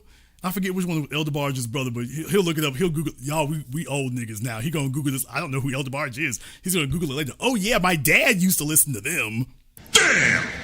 That's what he's gonna say when he gets off the Zoom with me. Oh yeah, my dad used to listen to them. He has some records. Okay. All right, brother. What's on your mind? So I find it very interesting when you talk about the civil rights generation. And I remember a while ago, you talked about how, well, you said they had it significantly easier than the generation previously before them. And that's part of the reason why they kind of were more off code. And it reminds me of the phrase, like hard times create strong people create good times, and good times create weak people. So I'm wondering how we can create a legacy of resistance and have more of this intergenerational success, and how we make sure that this type of thing doesn't happen again. Well, the first thing is you cannot fix a problem if you won't face it. So as difficult as these conversations can be to have, we can't deal with the problem if we are terrified to actually plainly state what the problem is. If the old niggas dropped the ball, we're not doing ourselves any favors by pretending that that's not what happened. If they had misguided priorities, we're not doing ourselves any favors by pretending that's not what happened, because what will happen then is we will find ourselves repeating the exact same mistakes because we were scared to say that those were mistakes, that shouldn't have occurred. If you won't say that they shouldn't have done it, then why shouldn't you repeat it? Which is what you'll find yourself doing. So first and foremost, we have to have the difficult discussion and come to the difficult conclusion. That was a mistake that shouldn't have happened. And you also must identify what were the factors that led them to think that was the thing to do. How can you resist it? How can you defeat it if you won't acknowledge what was it that seduced them off into doing it when it was very obvious what needed to be done? Malcolm X, Dr. King, Huey Newton, Dr. John Henry Clark, they all confirmed, hey, we were there and we knew that wasn't the thing to do then. Okay, then why did so many of them ignore that and go in that direction? Because there was something else they wanted. They wanted validation. They wanted affirmation. They believed the white man's ice was colder. And they were desperate to finally get that validation. And the dominant society saw us moving towards real revolutionary change that would have completely disinvested white supremacy, and they found a token that they could give instead. Hey, why don't we let you shop at our stores? Leave white supremacy where it is, and you can just shop at our stores. And oh yeah, some of our less desirable daughters, you can have those. And that's what they did. And take a look at us comparatively speaking. We are 0.5% of the global economy, 0.5% of the nation's economy, which is exactly where we were then. More little light-skinned babies than ever. Okay. And that translated into what beneficial for us. So, once again, that's another thing that the old generation is stuck on. Interracial sexual access. Until you admit that that's not a win. That's not a goal that you aspire to. Not as a people. That's not revolutionary change or progress. That's a character defect. Once you say that, now we make different priorities. The next thing is to tell the old folks here and everybody else, not just to them, the issue is economics, period, point blank, full stop. We don't want to discuss anything else. We can discuss whatever else y'all want to talk to right after we do this. No, you're not going to change the subject. No, you're not going to move the goalposts. No, you're not going to distract us. No, you're not going to get us talking about something else. This is the only topic of discussion. And if you are not going to talk about this, we don't have anything else to discuss. Don't come begging us about your elections. Don't come badgering us about that. You had your chance to discuss the issue we want to talk about. And we are not coming back to the table until that becomes the only topic of discussion on the terms on which we presented it to you. And then from there, brother, you hold firm. Because the real thing is, what they're hoping is that there are 365 days in a year. You're going to be pissed off for 2 weeks. And then the day that you blow off steam for a month, and then you'll eventually wear down and get tired and come back. And now they can start talking to you about Medicaid and prescription pills. And you'll be off of that economic stuff. They're hoping that over the long run, you will wear down. That's what they're hoping. So after you do all the other stuff, and I know it doesn't sound revolutionary. Jason, standing still? That's what you're saying? Do all that stuff there, and if we don't get one, stand still? That doesn't sound very active. That's way more active than you think it possibly is, because they're used to you giving up and saying, okay, damn it, I'll give up what I was asking for. What will you give me? That's what they're waiting for. They're waiting for you to finally give up and say, okay, I'll back off this economics thing. What are you offering? Okay, tuition. Okay, well, can I transfer it to Ivy League schools then? Okay, all right, I'll take tuition then. That's what they're waiting for. Or you get old enough. Well, I can't. All right, fine. No economics. You gave it to illegals. You gave it to Ukraine. None for me. Okay, well, can I get some Medicare for all? Can I get some prescription pills for all then? And you think that you're negotiating upward. And in reality, you're arguing for something they were already giving you. So what they're really betting is that you can't stand still long enough for them to be the ones who give up. That's what they're betting on. So the real question is, can you do that?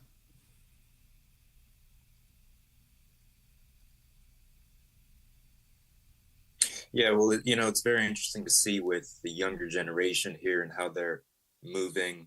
And you can kind of see which people are going in which directions, which people are going to be the new sellouts and which people are going to be the next Jason Black. So, yeah, thank you for your time. Thank you very much for giving this call. Where are you calling from? Minneapolis. Of course. I almost put you in Canada, actually, but Minneapolis, close enough up there. How old are you? 18. Wow. That's scary for them. That is scary. Why are you not listening to Roland Martin? Because I'm lucky to grow up in a family that led me to the right people to listen to. Oh, don't let Roland hear that. I can hear him now. Listen here, you little bright-skinned dummy. You need to listen to me. Why that's why I don't like you, little bastard over them. Boy, Roland would be spitting all over himself. Thank you very much for giving us a call tonight. Yeah, boy, don't let Roland hear that. This is the problem here with y'all little young dummies out there.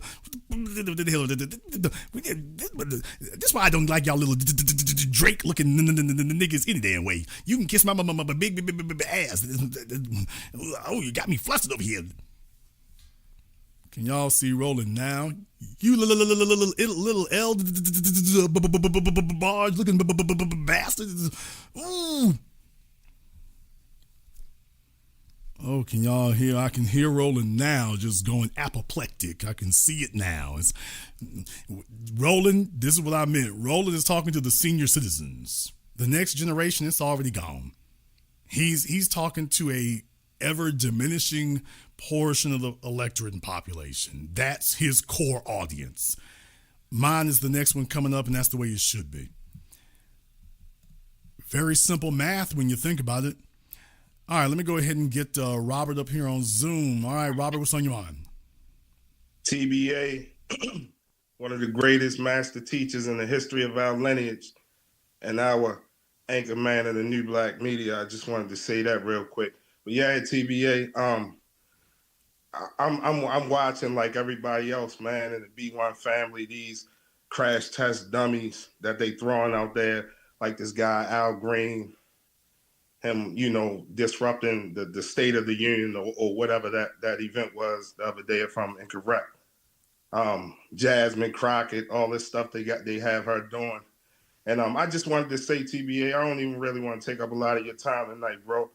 I was at an event the other day here in Baltimore, and and the more I become educated by you and the other co-anchors in the new black media, and the more I become educated and most importantly, more codified, man. I try to pass the education on to other people that I know. And I was in a gathering and I was just looking like, it was just so frustrating, man, how these people, black people from my age demographic, people doing well for themselves at this event I was at the other day, just like caping so hard for the Democratic Party, man. And I was letting them know, like, these people they've done nothing for us. We've given them 90% of our vote blindly for the last 60, 70 some odd years. The mantra vote blue no matter who has ran rampant throughout, the FBA community. We've done, I was like, and it's just been, benign neglect, broken promises, lie after lie, kicking the can down the road. And I was like, can't y'all brothers and sisters see this?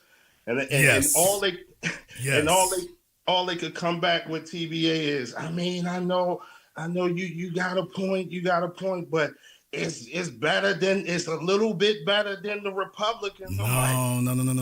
That's not what it is, brother. Take it from a fellow who's been to these places, been to these events here. I just left one in New York a couple weeks ago. Take it from me. These are folks who are on the outside and they want in. For their own, here's the critical thing, listen carefully, for their own personal benefit. Right. You are talking about the group. The folk that you're complaining about are talking about themselves. So as far as they're concerned, if they ever do get access to this political structure, they didn't come to make demands for the people. They came to cut an individual deal for themselves. Just them. So this isn't a matter of, well, you right, but we don't know. They're like, no, nigga, we ain't even here for what you talking about. Exactly. Our whole point of us making up in our little careers and getting where we are is to hopefully get connected to somebody so we can get in the room alone with somebody so we can start cutting the deal for just us. And it was a room full of TBA, like I always tell you when I have the honor and the pleasure to connect with you on these Zoom calls or phone calls, man, you stay hitting home runs. And once again, man, you weren't even where I was, but you knew what time it was. It's the same thing everywhere, brother. It's the same thing everywhere. In Baltimore, in D.C., in Atlanta, Keisha Bottom B, bro. Yeah. In New Orleans, it's not. That is the template. It is the same thing, literally everywhere. Okay, let me tell y'all how this works all around America. It's the same thing everywhere. Everywhere around America, you have the black lawyer. I don't care what city you in. There's a black lawyer that all of us know who he is in your city. He's the top lawyer in your city. Warren Brown. Okay. I didn't mean to say no. Wherever you are in America, it's there. Atlanta, Memphis. There's the black lawyer. I'm just giving y'all just one example. We all know him. Whatever city you in, there's whoever the top black lawyer is, he's mobbed up with the Democrats. He's down there in City Hall. Everybody in the city knows who he is, and we all know where to find him. He's going to be around the pastors, and he's going to be down there with the Democrats at City Hall. Everywhere you are. So what I'm saying is that you in Baltimore, it's the same damn thing in New Orleans. It's the same thing in Houston. It's the same thing in Dallas. We're going to find that guy there. That version of what you see in Baltimore, it is just the same thing replicated everywhere because it's a system and an institution that's been set up. Everybody's trying to appeal to this institution, and everybody knows what they need to do if they want to get in line to kiss some ass for it. That's the reason. So that's why I can tell you exactly what it is, because it's the same thing everywhere. I've been everywhere. I've seen it. I can name these people for you. Tallahassee, Atlanta, South Carolina, Kentucky, Nashville, Memphis, Little Rock. It's the same thing everywhere. So all of them are sitting there. They get into position. They get a little prominent name for themselves, whether it's the clergy or the lawyers, and then they get mobbed up. And the Democrats, and their job is to deliver the black vote. So they want to get off in a room somewhere so they can negotiate a deal for themselves, which is why I brought up for y'all. By the way, and it goes even in entertainment. That's why I showed you Steve Harvey and D.L. Hughley. What were they talking about? Kamala Harris came to my ranch. Kamala Harris came to my house. Man, TBA, I'm sorry to interrupt you, but man, you brought that to our eyes, man, and our ears so clearly, man. You laid that game down so flat, man, as it was going on in real time. I never forget when you were breaking it down to your listening audience, man. You know what I mean? There's going to be a slam dunk, Steve Harvey, you clown. You know what I'm saying? This ain't going to be that type of whatever he was saying. I can't repeat that. Yeah, his job was to deliver the black vote and tell us what we wasn't going to get. Right, exactly. You know what I mean? Just so he could schmooze up to the then vice president and what he assumed might eventually be the president. But yeah, because she already been in his house. So right, exactly. he is taken care of. That's why he walked out of there. He's already got to his house and he done already cut his deal. Now his job is to smooth it over for the rest of us so that we roll with it so he can get his. Molly, Hughley, and Harvey, a.k.a. the circus, already got theirs. So they weren't worried about, you know what I mean, our lineage and the fight of our people. But anyway, like I said, TBA, man, you already know what it is when it comes to, you know, how I rock with you, man. Salute, man. Salute to the whole B1 family, man. And I don't want to take up too much more time, man, but thank you for everything that you do, man. Like, man, it's very few built like you, bro. All right, man. Thank you very much for giving us a call tonight. Yeah, like I say here, folks, it's not anything new in the sun. It's not unique to your city. Albany, New York, Rochester, Westchester, Spring Valley. It's not unique to your city. Those are just the people in your city. This exact same template, this exact same profile runs everywhere. Detroit, y'all got that black lawyer in Detroit. Chicago, same thing. They got a couple of them in Chicago. It's like two major ones. It's the same thing everywhere, man. And it all runs the same profile. They're looking for the Democrat Party to get mobbed up to. They're looking for the church and clergy to get mobbed up to. It's the same thing everywhere. Everywhere. And it runs the same profile every time. They get them off into a back room somewhere, or they get invited to their little cocktail parties. And when they show up, their job, they there to cut a deal for themselves.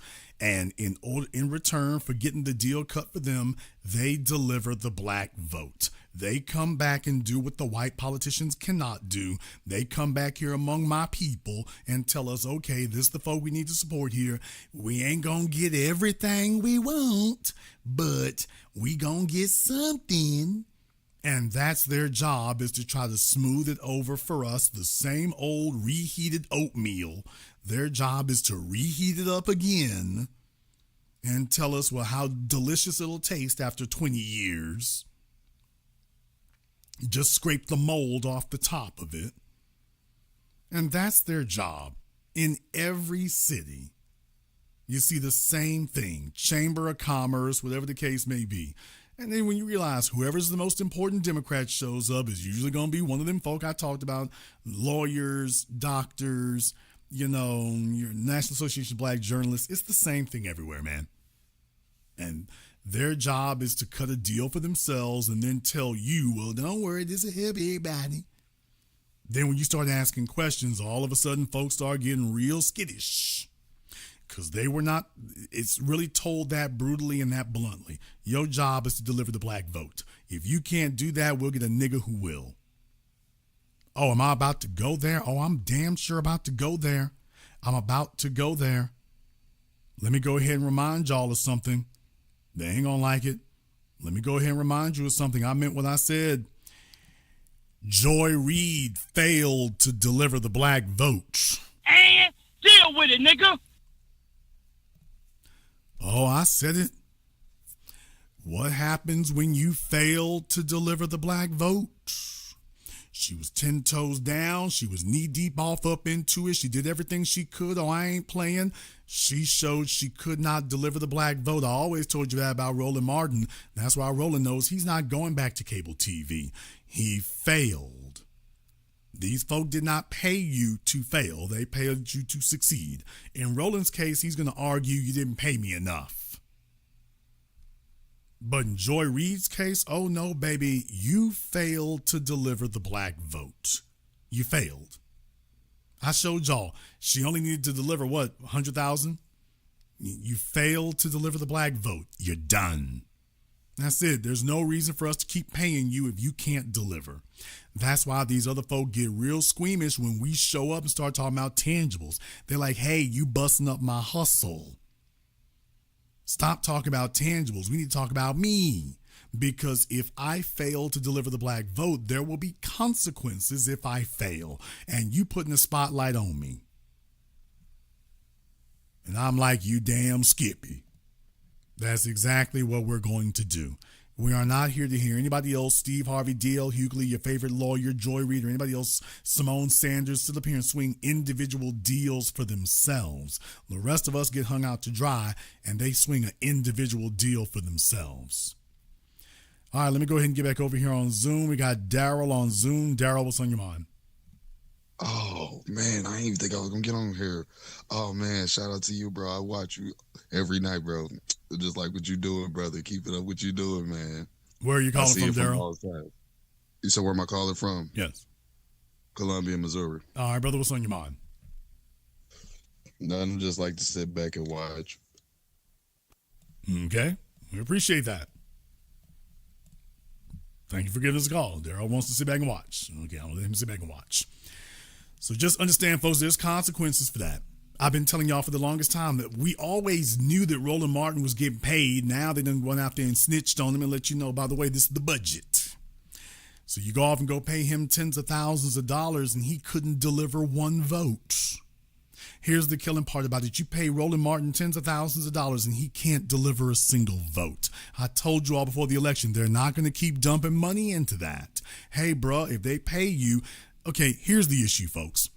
They're catching hell because some YouTubers who don't get any money from the system, anything we get is from the people. We ain't got nearly the support that Joy Reid, Simone Sanders, or even Bowling Ball Martin got. We don't have that level of support, and yet we have more influence.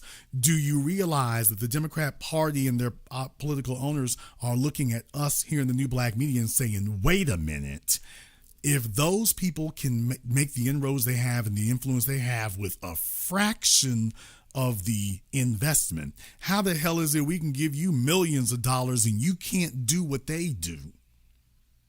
So remember, for the Democrats, they're thinking, hey, this isn't a money issue. It shouldn't be a money issue.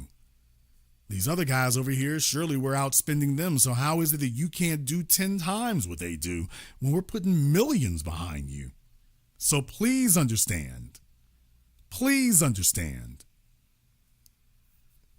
It's a serious ass game when you get into bed with these folks and they ain't playing about their money. Hey, here, get them dollars moving. We don't want to hear any excuses. Get them dollars moving. You need to deliver that vote. Don't ask us for more money. We already paid you. Demonstrate that if we gave you $50,000 or $500,000, that should be more than enough for you to outdo what the Black Channel is doing. If we can give you $500,000 and you cannot defeat the Black Channel, you are useless to them. And as soon as the election results come in and they realize, yeah, we didn't get any bang for our buck, they start throwing niggas overboard. These folks who sat there and tried to cut little private deals for themselves and little personal deals for themselves and tell everybody, don't worry, I'm going to be all right. My job is just to convince the rest of you to roll with what's best for me. This is what's going on today. A whole bunch of people cutting little private, little shady, slimy deals for themselves. And then trying to sell the rest of us on, well, what's good for them is what's good for us. This is where we at. And the killing part is that we're not supposed to have this national conversation. Please remember, in the days of Bob Johnson or Robert Johnson, for that matter, BET or Tom or Jet and Ebony Magazine, they wouldn't have mentioned that Roland Martin was getting direct money from the Democrats. They never would have said that. They never would have put a spotlight on that. They would have just rolled along with it and acted like that didn't occur.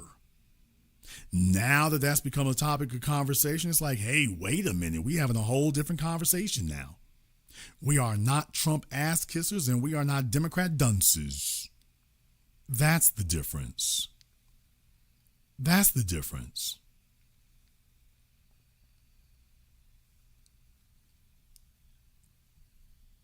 We're not here to cut an individual deal. We're here to talk about the needs of the people. As far as they're concerned, that's dangerous. You're true believers. They're looking for one of us they can buy off. They're looking to see if they could just see, they would be a whole lot more welcoming to us if they figured, can we get one of you behind closed doors? Is there one of you who's got the influence and the ear of the people that we can we ease you on over here behind this door over here so we can make a deal for you? No, we're not going to do something for everybody, but we'll do something for you if you can sweet talk the rest of your people into going with the program. And that's what it's all about today. Instead of the trillions that the people need, hey, nigga, will you sell all of them out if I throw you $1 million? We'll take care of you. What about everybody else? Don't worry about everybody else. Worry about you. And what they did not expect is we would say, yeah, I can't worry about just me because my people are not all right. I can't do it. And I won't do it.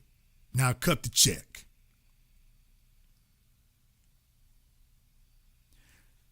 The strategy was that we were all supposed to get too fatigued and fall off decades ago. We were never supposed to make it past 2010. We were all supposed to move on to something else. We were all supposed to become disillusioned. We were all supposed to sit up here and get sidetracked off into something else. Life was supposed to take over. We were also to be more concerned about having families and going on cruises and all the other garbage. That's what we were supposed to do.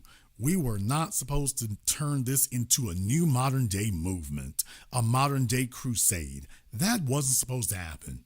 We were supposed to all have petered out a long time ago. We were supposed to all have dispersed and found something else to do a long time ago. They were supposed to have waited us out. We were all supposed to just fallen off. They had no idea that we were going to be unapologetic, unadulterated, uncompromising, and unrelenting. Now, that was what they didn't wager on. We were never supposed to do this for this long. And now they are directly pointing at it and saying, hey, this is not a fluke and this is not them venting. This is the new normal. So what they're doing now is they're trying to figure out if they can nibble around the edges. So let me go ahead and remind you all about what I predicted. Remember, I predicted that when the election was over, they were going to blame us. They did. Then they've quickly moved on to try to figure out let's make the focus on Trump. Let's go ahead and go after him. And then tell you that that's the reason we didn't deliver anything to you, because we were trying to stop the evil Trump, even though we don't have an agenda. Anything and everything to distract you from them taking responsibility for what is or isn't getting done. That's their strategy now. By this time next year, you're going to hear them start talking about us again. Now, things are going to get good by this time next year. By this time next year, we are going to return to being the topic of discussion again. By this time next year, they're going to try to flip the House and the Senate, and they're going to try to make us the topic of discussion again next year. And we're just going to simply remind them of what they did and did not do in the previous year. And that we're not playing about what the agenda needs to be. So I want you all to keep that in mind. They're going to try not to talk about us for the remainder of 2025. They're going to try to make it look like the black vote, that wasn't no issue, that didn't hurt, that didn't bother them. They're going to try to ignore us for the remainder of 2025. Their goal is going to be to try to be as non-antagonistic as possible. For the remainder of 2025, don't be antagonistic. Don't say anything, and avoid that discussion about reparations, economic tangibles. Avoid that discussion altogether. Telling you we're busy. Then come back in 2026. My prediction is that they are going to attempt some minor side issue or something. They're going to try to find something that they can sell to us. It will be woefully inadequate. It'll be hilariously, laughably, disgustingly deficient. But they're going to try to find a new issue. You can't say you're going to give us a Supreme Court justice. You can't sell us on environmental justice. You can't do that. So they're going to try to find one of our issues and tease us with it. They're going to try to find one of our issues and just take one dimension of it and see if they can tease us with it. Because they saw what Joe Biden did. They saw what he offered. They saw what Kamala Harris offered, and that didn't move us.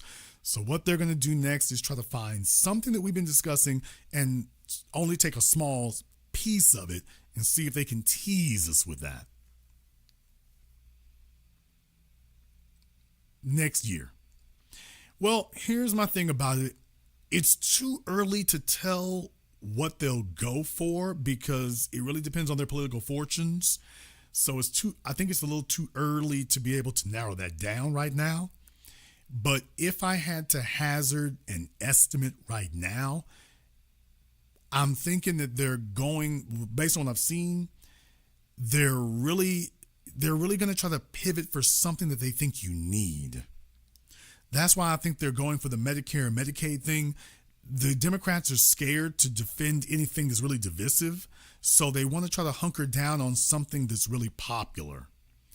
So they're going to try to find something that they can sell to us that they feel is already popular, and then try to make it seem like they're doing us a favor by, we're going to make you the focus of this. So for the old niggas and Medicare and Medicaid, that's all they have to do is say those words. For the younger folk, what I'm thinking is they're probably going to try to work the college thing. They're probably going to try to work that. I think that's something in particular they think they can sell. Not for the working people who are trying to be trying to be middle class. I'm thinking that they're going to try to go for the college thing. That's going to be, we can do tuition. For the old folks, they're going to say the issue is health care. And for the young folk, they're going to say the issue is tuition. If I had to hazard a guess, they're going to say for the old folks, health care, and for the young people, tuition. Not another Supreme Court justice, not another federal holiday. They're now going to say that the issue is tuition. And that the real problem is we can solve your economic problems if we can get you to the right college. You know what they've been saying for 40 years. If we can get you to the right college. Somebody said the abortion and trans thing, that fell flat in 2024. The white corporate media tried to lie and say that abortion was going to be a big issue. They said that illegal aliens were irrelevant and abortion would be the big issue. It was exactly the opposite. Illegal aliens were the number one issue. Abortion was irrelevant. So I don't see them going back to try that again. You'll hear them mention it in passing, but they're not really going to try to stand on that. Gavin Newsom has already signaled to you that the Democrats they feel that that's a losing issue. The trans thing is a losing issue, and they don't really, look, Trump and the right wing are winning the culture war thing right now. This round of the culture war, there will be a next round and they'll probably lose it, but this round of the culture war, Trump and the Republicans are winning. They're winning big. They're winning this round of the culture war. So the Democrats really don't want to fight on contentious issues. They want to be antagonistic, but they really can't fight on the contentious stuff. So if I had to project and predict right now, I would say they're going to go for tuition because they think it's easy and they think you'll go for it and they think it's easily defended. But most of all, it's already part of the federal budget. So it's something that's already out there. They're not going to add something that isn't there.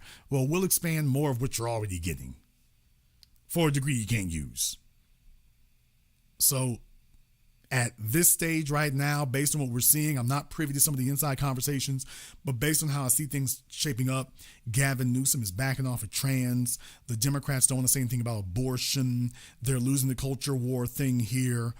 Right now, the fact that they're standing so hard on Medicare and Medicaid, I'm like, okay, well, that doesn't do anything for the young folk. Okay, well, hey, young folk, would you like some tuition? And then they're going to try to sell you that tuition is reparations. Tuition is economic advancement. Tuition is the answer to your economic issues. If you would just take the right college class, then all those financial and economic issues will be solved. That's what, right now, I predict that's going to be probably a major strategy they're going to try to use. Vote for us and we'll pass tuition reform and we'll get a lot more tuition out there. I'm predicting that's what will happen. Well, Jason, is there anything else that bolsters that? Biden. Remember, Biden tried to push on that student loans thing right up until the very end.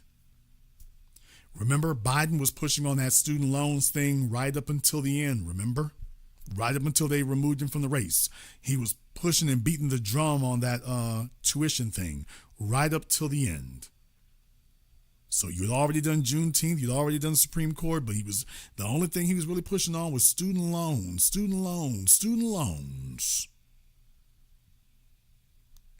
So I'm predicting that when we start hammering in for tangibles, they're going to ignore us 2025, 2026, they're going to come back talking about, okay, how about student loans? How about that one?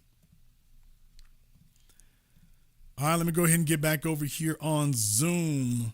All right, we got Brother Elijah here on Zoom. Brother Elijah, what's on your mind? Hey, big brother Jason, thank you so much for taking my my Zoom call. I take too much of your time in regards to the other brothers and sisters, but this conversation is a little deeper than what we think, and this is what I mean.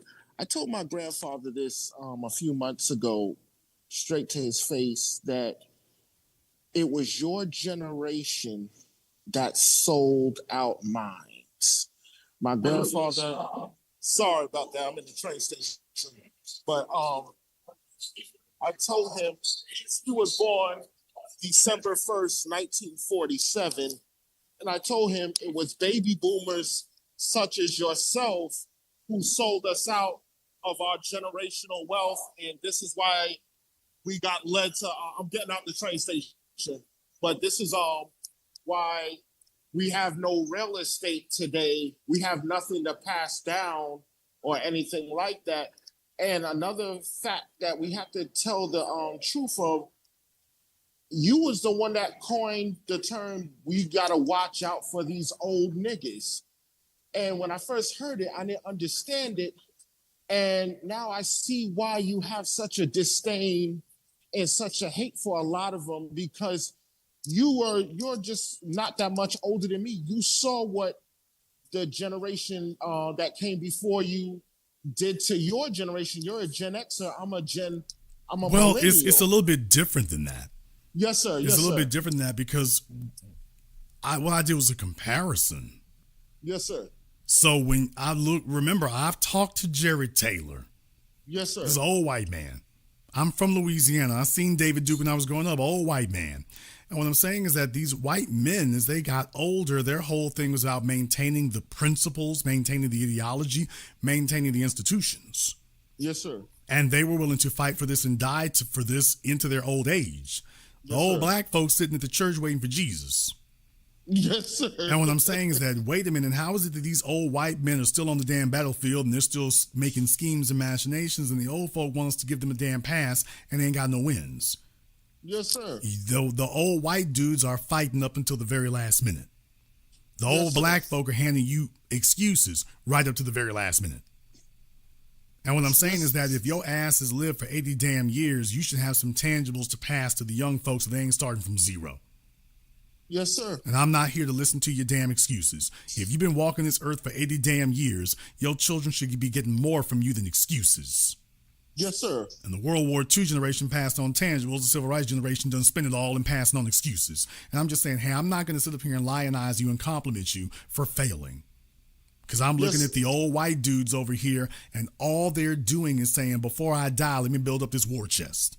Before I die, let me pass on this artillery before I go. Yes, sir. And what I'm saying is, okay, that's just the difference in generations. So the baby boomer generation from white supremacist society versus the black generation baby boomers, you can very clearly see what the difference is. One of them is on a war footing the whole damn time, and they're not passing on excuses, they're passing on tangibles. And if the kids ain't got it, they're making sure they get it.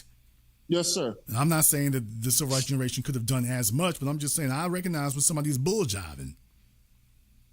Yes, sir. Of course. I'm not blind. I see what's going on, and I see what they haven't done. That's the difference. We shouldn't have just one. The discotheque is full, the liquor store is full, the church is full, and then the young folk are out here starting from scratch and calling me to get advice and help and tutelage and everything else when they should be able to talk to their parents. Of course. But they can't talk to their parents. Because when they were supposed to be learning, they was out here bull jiving, having bastard babies, getting high on cocaine, traveling around, interracial sexual adventuring. That's what they were doing. So that's what I don't have respect for. Their white counterparts were not doing that. Their white counterparts are doomers. Y'all can look it up on YouTube. They're doomers. They're preparing for doomsday. Yes, sir. They're preppers. They're preparing for a doomsday geography and a doomsday economy. Yes, sir. If all hell breaks loose, they want to be able to be physically underground. They want their money underground. They are preparing for that. Civil rights generation didn't prepare for what? What are they teaching? What is the skill set that they're passing on? So that's what I took issue with. I'm looking at our counterparts in white society. I'm like, wait a minute, the mentality is just totally different. He ain't even thinking about the same damn thing. What the hell are you all over here focusing on? Yes, sir. So that's the issue that I had and still have. And you know what, to add to your point, big brother, fun fact, funny that you mentioned the discotheque and drugs. Even during the crack era, when I would be listening to older OGs and everything like that, it was the baby boomers who was more of the biggest crackheads than the Gen Xers could have ever been. Okay, and then they was telling me the stories, the horrific stories, like in places like Bed-Stuy, how the baby boomers, just to get that hit, they would sell off the damn brownstone to an unknown Jewish realtor, and then years later, the Jewish realtor would come and collect that brownstone after while this guy was so cracked out he didn't know what he sold. Well, here's the thing I want you to understand. The baby boomers could be drug addicts because they could afford to be. What? Yes, sir. They could afford to be. Their parents gave them something of value they could afford to be. Your generation can't afford to be drug addicts like that. No. Let me give you a case in point. Your generation, all y'all can do is get some weed and get some pills. Your parents and grandparents, they wasn't doing weed and pills. They was doing cocaine, heroin. They was doing hard, expensive drugs. Y'all's generation is so damn bombed out, you can't even afford to get no good hard drugs. They're sitting up here talking about Percocets. Are you serious? Do you realize that during the civil rights generation days, that was among drug users, you were slumming. You were gutter. If you're imagine back during the Nicky Barnes days, they got heroin and cocaine, and you over here taking Percocets, which is basically super Tylenol. Imagine that. You're just bottom feeding. You're just scummy. That's how they would have regarded you. You would have had status among drug users. But that's the norm for this generation, because they can't afford the good stuff. Yes, sir. They can't afford it. The previous generation could. You can't get it. Yes, sir. No, big brother, no. Thank you, because look, this is why a lot of us on the grassroots, we honor and revere you, because you are the ones, you echo a lot of our thoughts, and you have the courage to say the things we didn't have we were thinking, but we didn't really have the courage to say. And, we have to place the blame where the blame belongs. Like, before we start talking about white man this, white woman this, we gotta be like, hey, let's look at you old niggas. What did you do to put us in the predicament we are in today? We cannot fight against all this gentrification. When y'all were around, y'all could afford it. We can't fight against this because we have nothing to fight with, because you left us nothing. And this is why, hey, no more giving you a pass because you've seen 80 years old, 90 years old. No, to hell with that. You live for absolutely nothing. The real warriors, like you mentioned, big brother, they were gone before they were even 40 years old. Okay, and these stupid old niggas were too afraid to roll with the real ones because they were scared of losing their worthless lives and everything like that. And this is why we honor and revere you, man. You know what I'm saying? Well, like I say, definitely I want you all to understand what the situation is so you can deal with it adequately and just be realistic about it. I don't want you to go around with your relatives and whatnot too much, because the real thing about conflict is not to perpetually engage in it, but it's to resolve it. Once you got the answer, then I want you to go ahead and march with your answer. Recognize who's with you, recognize who isn't with you, and then get to work on marching who's with you. Yes, sir. That's the most important thing. Yes, sir. Thank you very much for giving us a call tonight. Let me go ahead and get the Zoom user up here. Let me see if I can go ahead and get Zoom user up here. Okay, Zoom user here. I'll give you 5 more seconds here. Please make sure you have your camera and your microphone turned on for us here. Just make sure we don't have any trolling issues. Go ahead and make sure you have your camera on there. Okay, you don't have your lights on. There you go. All right, sir. Where are you calling me from? Hey, what up? Out of Lake Charles, Louisiana. Okay, why you look like a young George Foreman? What's going on? All right. You look like you're getting ready to go fight Man, Ali. I've been in a couple of fights. Okay, I'm about to say, I know somebody who told you that. You look like a young George Foreman. I mean, young light-skinned George Foreman. All right, brother, what's on your mind? I just wanted to say I appreciate what you've done. I've been listening for a few years now, and I want to make open my eyes as far as like watching out for this tokenism and symbolism, like the new chick on the block, Jasmine Crockett, who's another farce as far as I'm concerned, and how the last caller was talking about as far as the older generation and how they leaving us. Me and my mom, I can't even talk politics with her now because it's TDS all the way. Is what about Trump? And I'm telling her, what about policies? You know, and that's all I have to say. Yeah, like I say, for the old folk, bro, they have a difference. Get back on my other phone. They just have a different set of priorities. Thank you very much for giving this call. Now, I just want you all to be aware and stop. Don't delude yourself into thinking that they got the same priorities, because they don't. They don't. They don't. That's why I've always tried to warn you. By the way, do you realize how many of them, they are antagonistic towards you because they see what is in your best interest as being absolutely a liability for theirs? So they actively work to undermine that. Why are you worried about these economics? You need to be worrying about Medicare and Medicaid. That's what you need to be worrying about when y'all get old like me. So they don't want you to deal with the issues you have in front of you. They want you to deal with their issues and project and pretend that you're as old as them. So you're never actually fixing the problem. So they just want you to be the heirs of their deficiencies. I just wanted to put it in the proper context for you. That's all. Okay, let's go ahead and see if we can get over here on Zoom. Pimpy over here on Zoom. I don't see anyone, so I'll give you 5 seconds for that. And then permanent vacation here, so please make sure you have a light on. All I see is darkness. That's not very good. I'll give you 5 more seconds for that, and then we are moving along. By the way, in the chat room, FBA on code needs to be on Zoom here, so very, very important to have that. I'll give him another minute and then permanent vacation for him. So Pimpy Dude, 2 more seconds and then permanent vacation. So let's go ahead and make sure we are not wasting folks' time. All right, Pimpy there has decided to not join us for the rest of his life, so he has that option as well. FBA on code, you have another minute here to be on Zoom and then permanent vacation for you too. After all, if we're going to be in the chat there, I'm very glad that you volunteered to take up that discussion.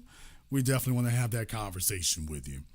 So, okay, I think FBA code may be on Zoom here, so I'm very glad they gave us a call here tonight. There you go. All right, FBA on code, and where are you calling us from tonight? I am calling from Gary, Indiana. Okay. To YouTube. I could have guessed that. All right, sir, and you wanted to educate us on a few things. Yeah, I was listening to the last caller, and I heard you talking about the heroin and how guys back in the day would look at guys nowadays as junkies, which is probably true. But what I'm saying is heroin and cocaine is not expensive nowadays. So if somebody in my generation wants to go out and do heroin or cocaine, how much is a gram of cocaine? $20. Folks, don't believe me. You can go Google it right now. I'm glad he said that. Y'all can go Google it right now. How much is an ounce of cocaine? I'm not sure how much ounce of cocaine is. I didn't think so. How much is a kilo? I don't know. How much does the average cocaine user ingest in 7 calendar days? I don't know. Are you aware of the difference in potency of the cocaine that you have today versus the cocaine that your parents had back in 1980? Yes, I am. Oh, good. Explain it to me. So glad you said that. Explain it to me. No, I am aware that the cocaine and the drugs. I didn't ask if you're aware of it. I said explain it to me. I'm explaining it to you. I'm aware that it was more potent back then. I don't know the details. I'm not scientific. Oh, okay. So in other words, you don't know. I asked you to explain it to me, and you said I can explain it to you. Actually, you can't. You asked me, was I aware of it? I said yes. Okay, and I said great. I said, are you aware of it? You claim you are, and I said, great. Explain it to me then. And I'm trying to, and you will not let me. Sir, explain to me how it happened. How it got watered down? I don't know how it got watered down. It's not watered down, sir. The stuff you have today is far more potent. It's the opposite of watered down. It's condensed. So the you didn't know that. Yes, the potency of all the illicit drugs we use today over time, it has actually been increased in its potency.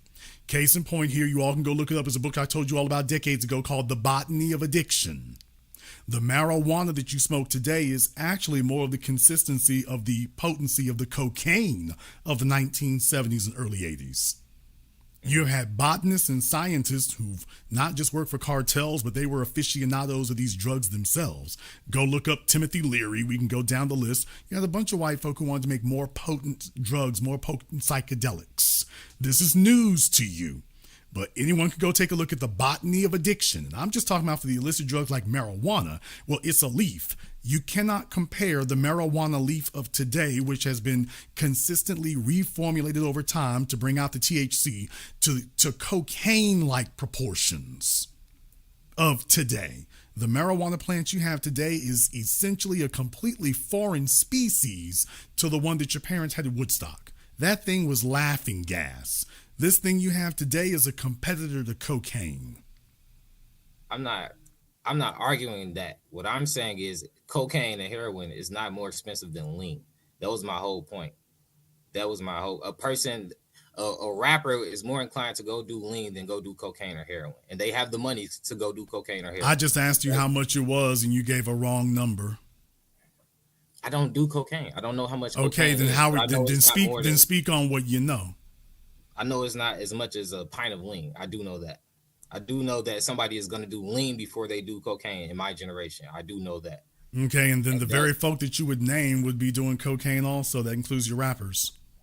They would back in the day, but no, they do it now. No, they do it now. No, they do it now, sir. They do it now. So you didn't know that either. Freestyling is great in rap. Freestyling is not great with statistics and information. It's not great with that. All right. These things are far more expensive than that. And that's why I'm telling everybody here, you can Google this. You don't have to believe me or him. You can Google it. Now, he's talking about lean. What's the base product that's in lean? The base product in lean, if I'm not mistaken, I don't know, but if I'm not mistaken, I want to say fentanyl. But I don't know. I do not know. Okay, so you think that lean is fentanyl based? Yes. Okay. I'll let that speak for itself. I don't know. It might be. I know it's cough syrup, but I do know it's fentanyl. Oh, okay. I know it's cough syrup. So you think that fentanyl is in cough syrup? No, I think that fentanyl is in lean. Okay, I just said about lean. I said, well, but you said I think it's cough syrup. Okay, well cough syrup and lean are two different things. Okay. You're new with this. I'm just having a conversation, sir. Okay. And what I'm saying is that information is very, very important. It's very, very important. So when we sit up here and make the false statement about what the affordability of these things is, because this has a direct impact. The current generation is abusing pharmaceutical drugs that teenagers can get a hold of. Teenagers can't get a hold of an ounce of cocaine. Never could.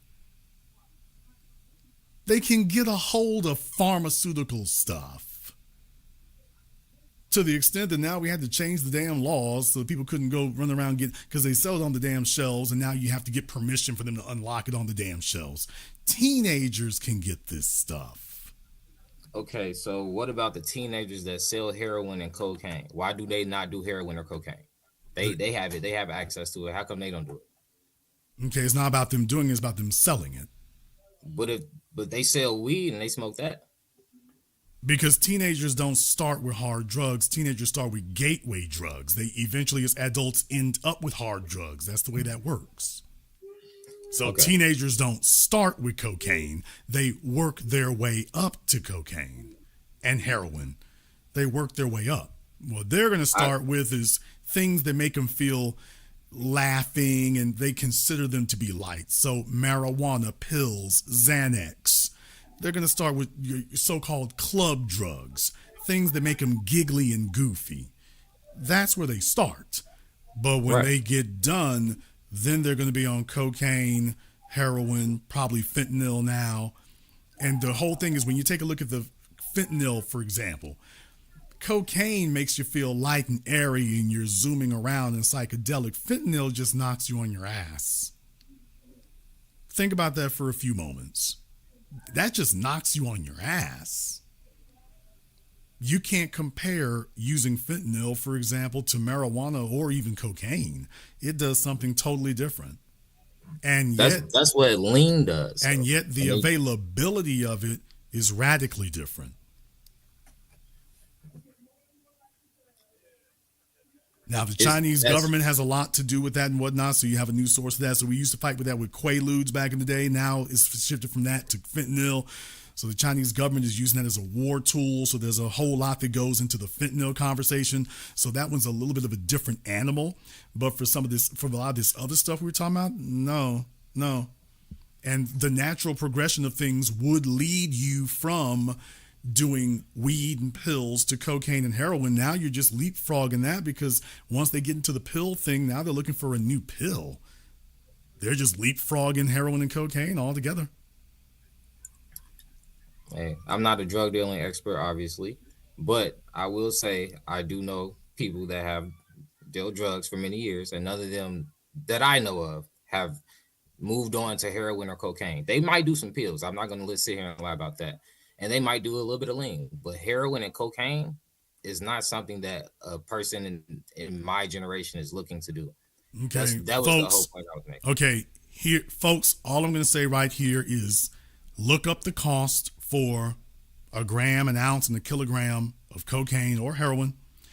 Then go and look up the average amount that a drug addict ingests. You can look up for a week. You can look up for a weekly basis or a monthly basis. So that gives you the cost of it and how much their habit costs.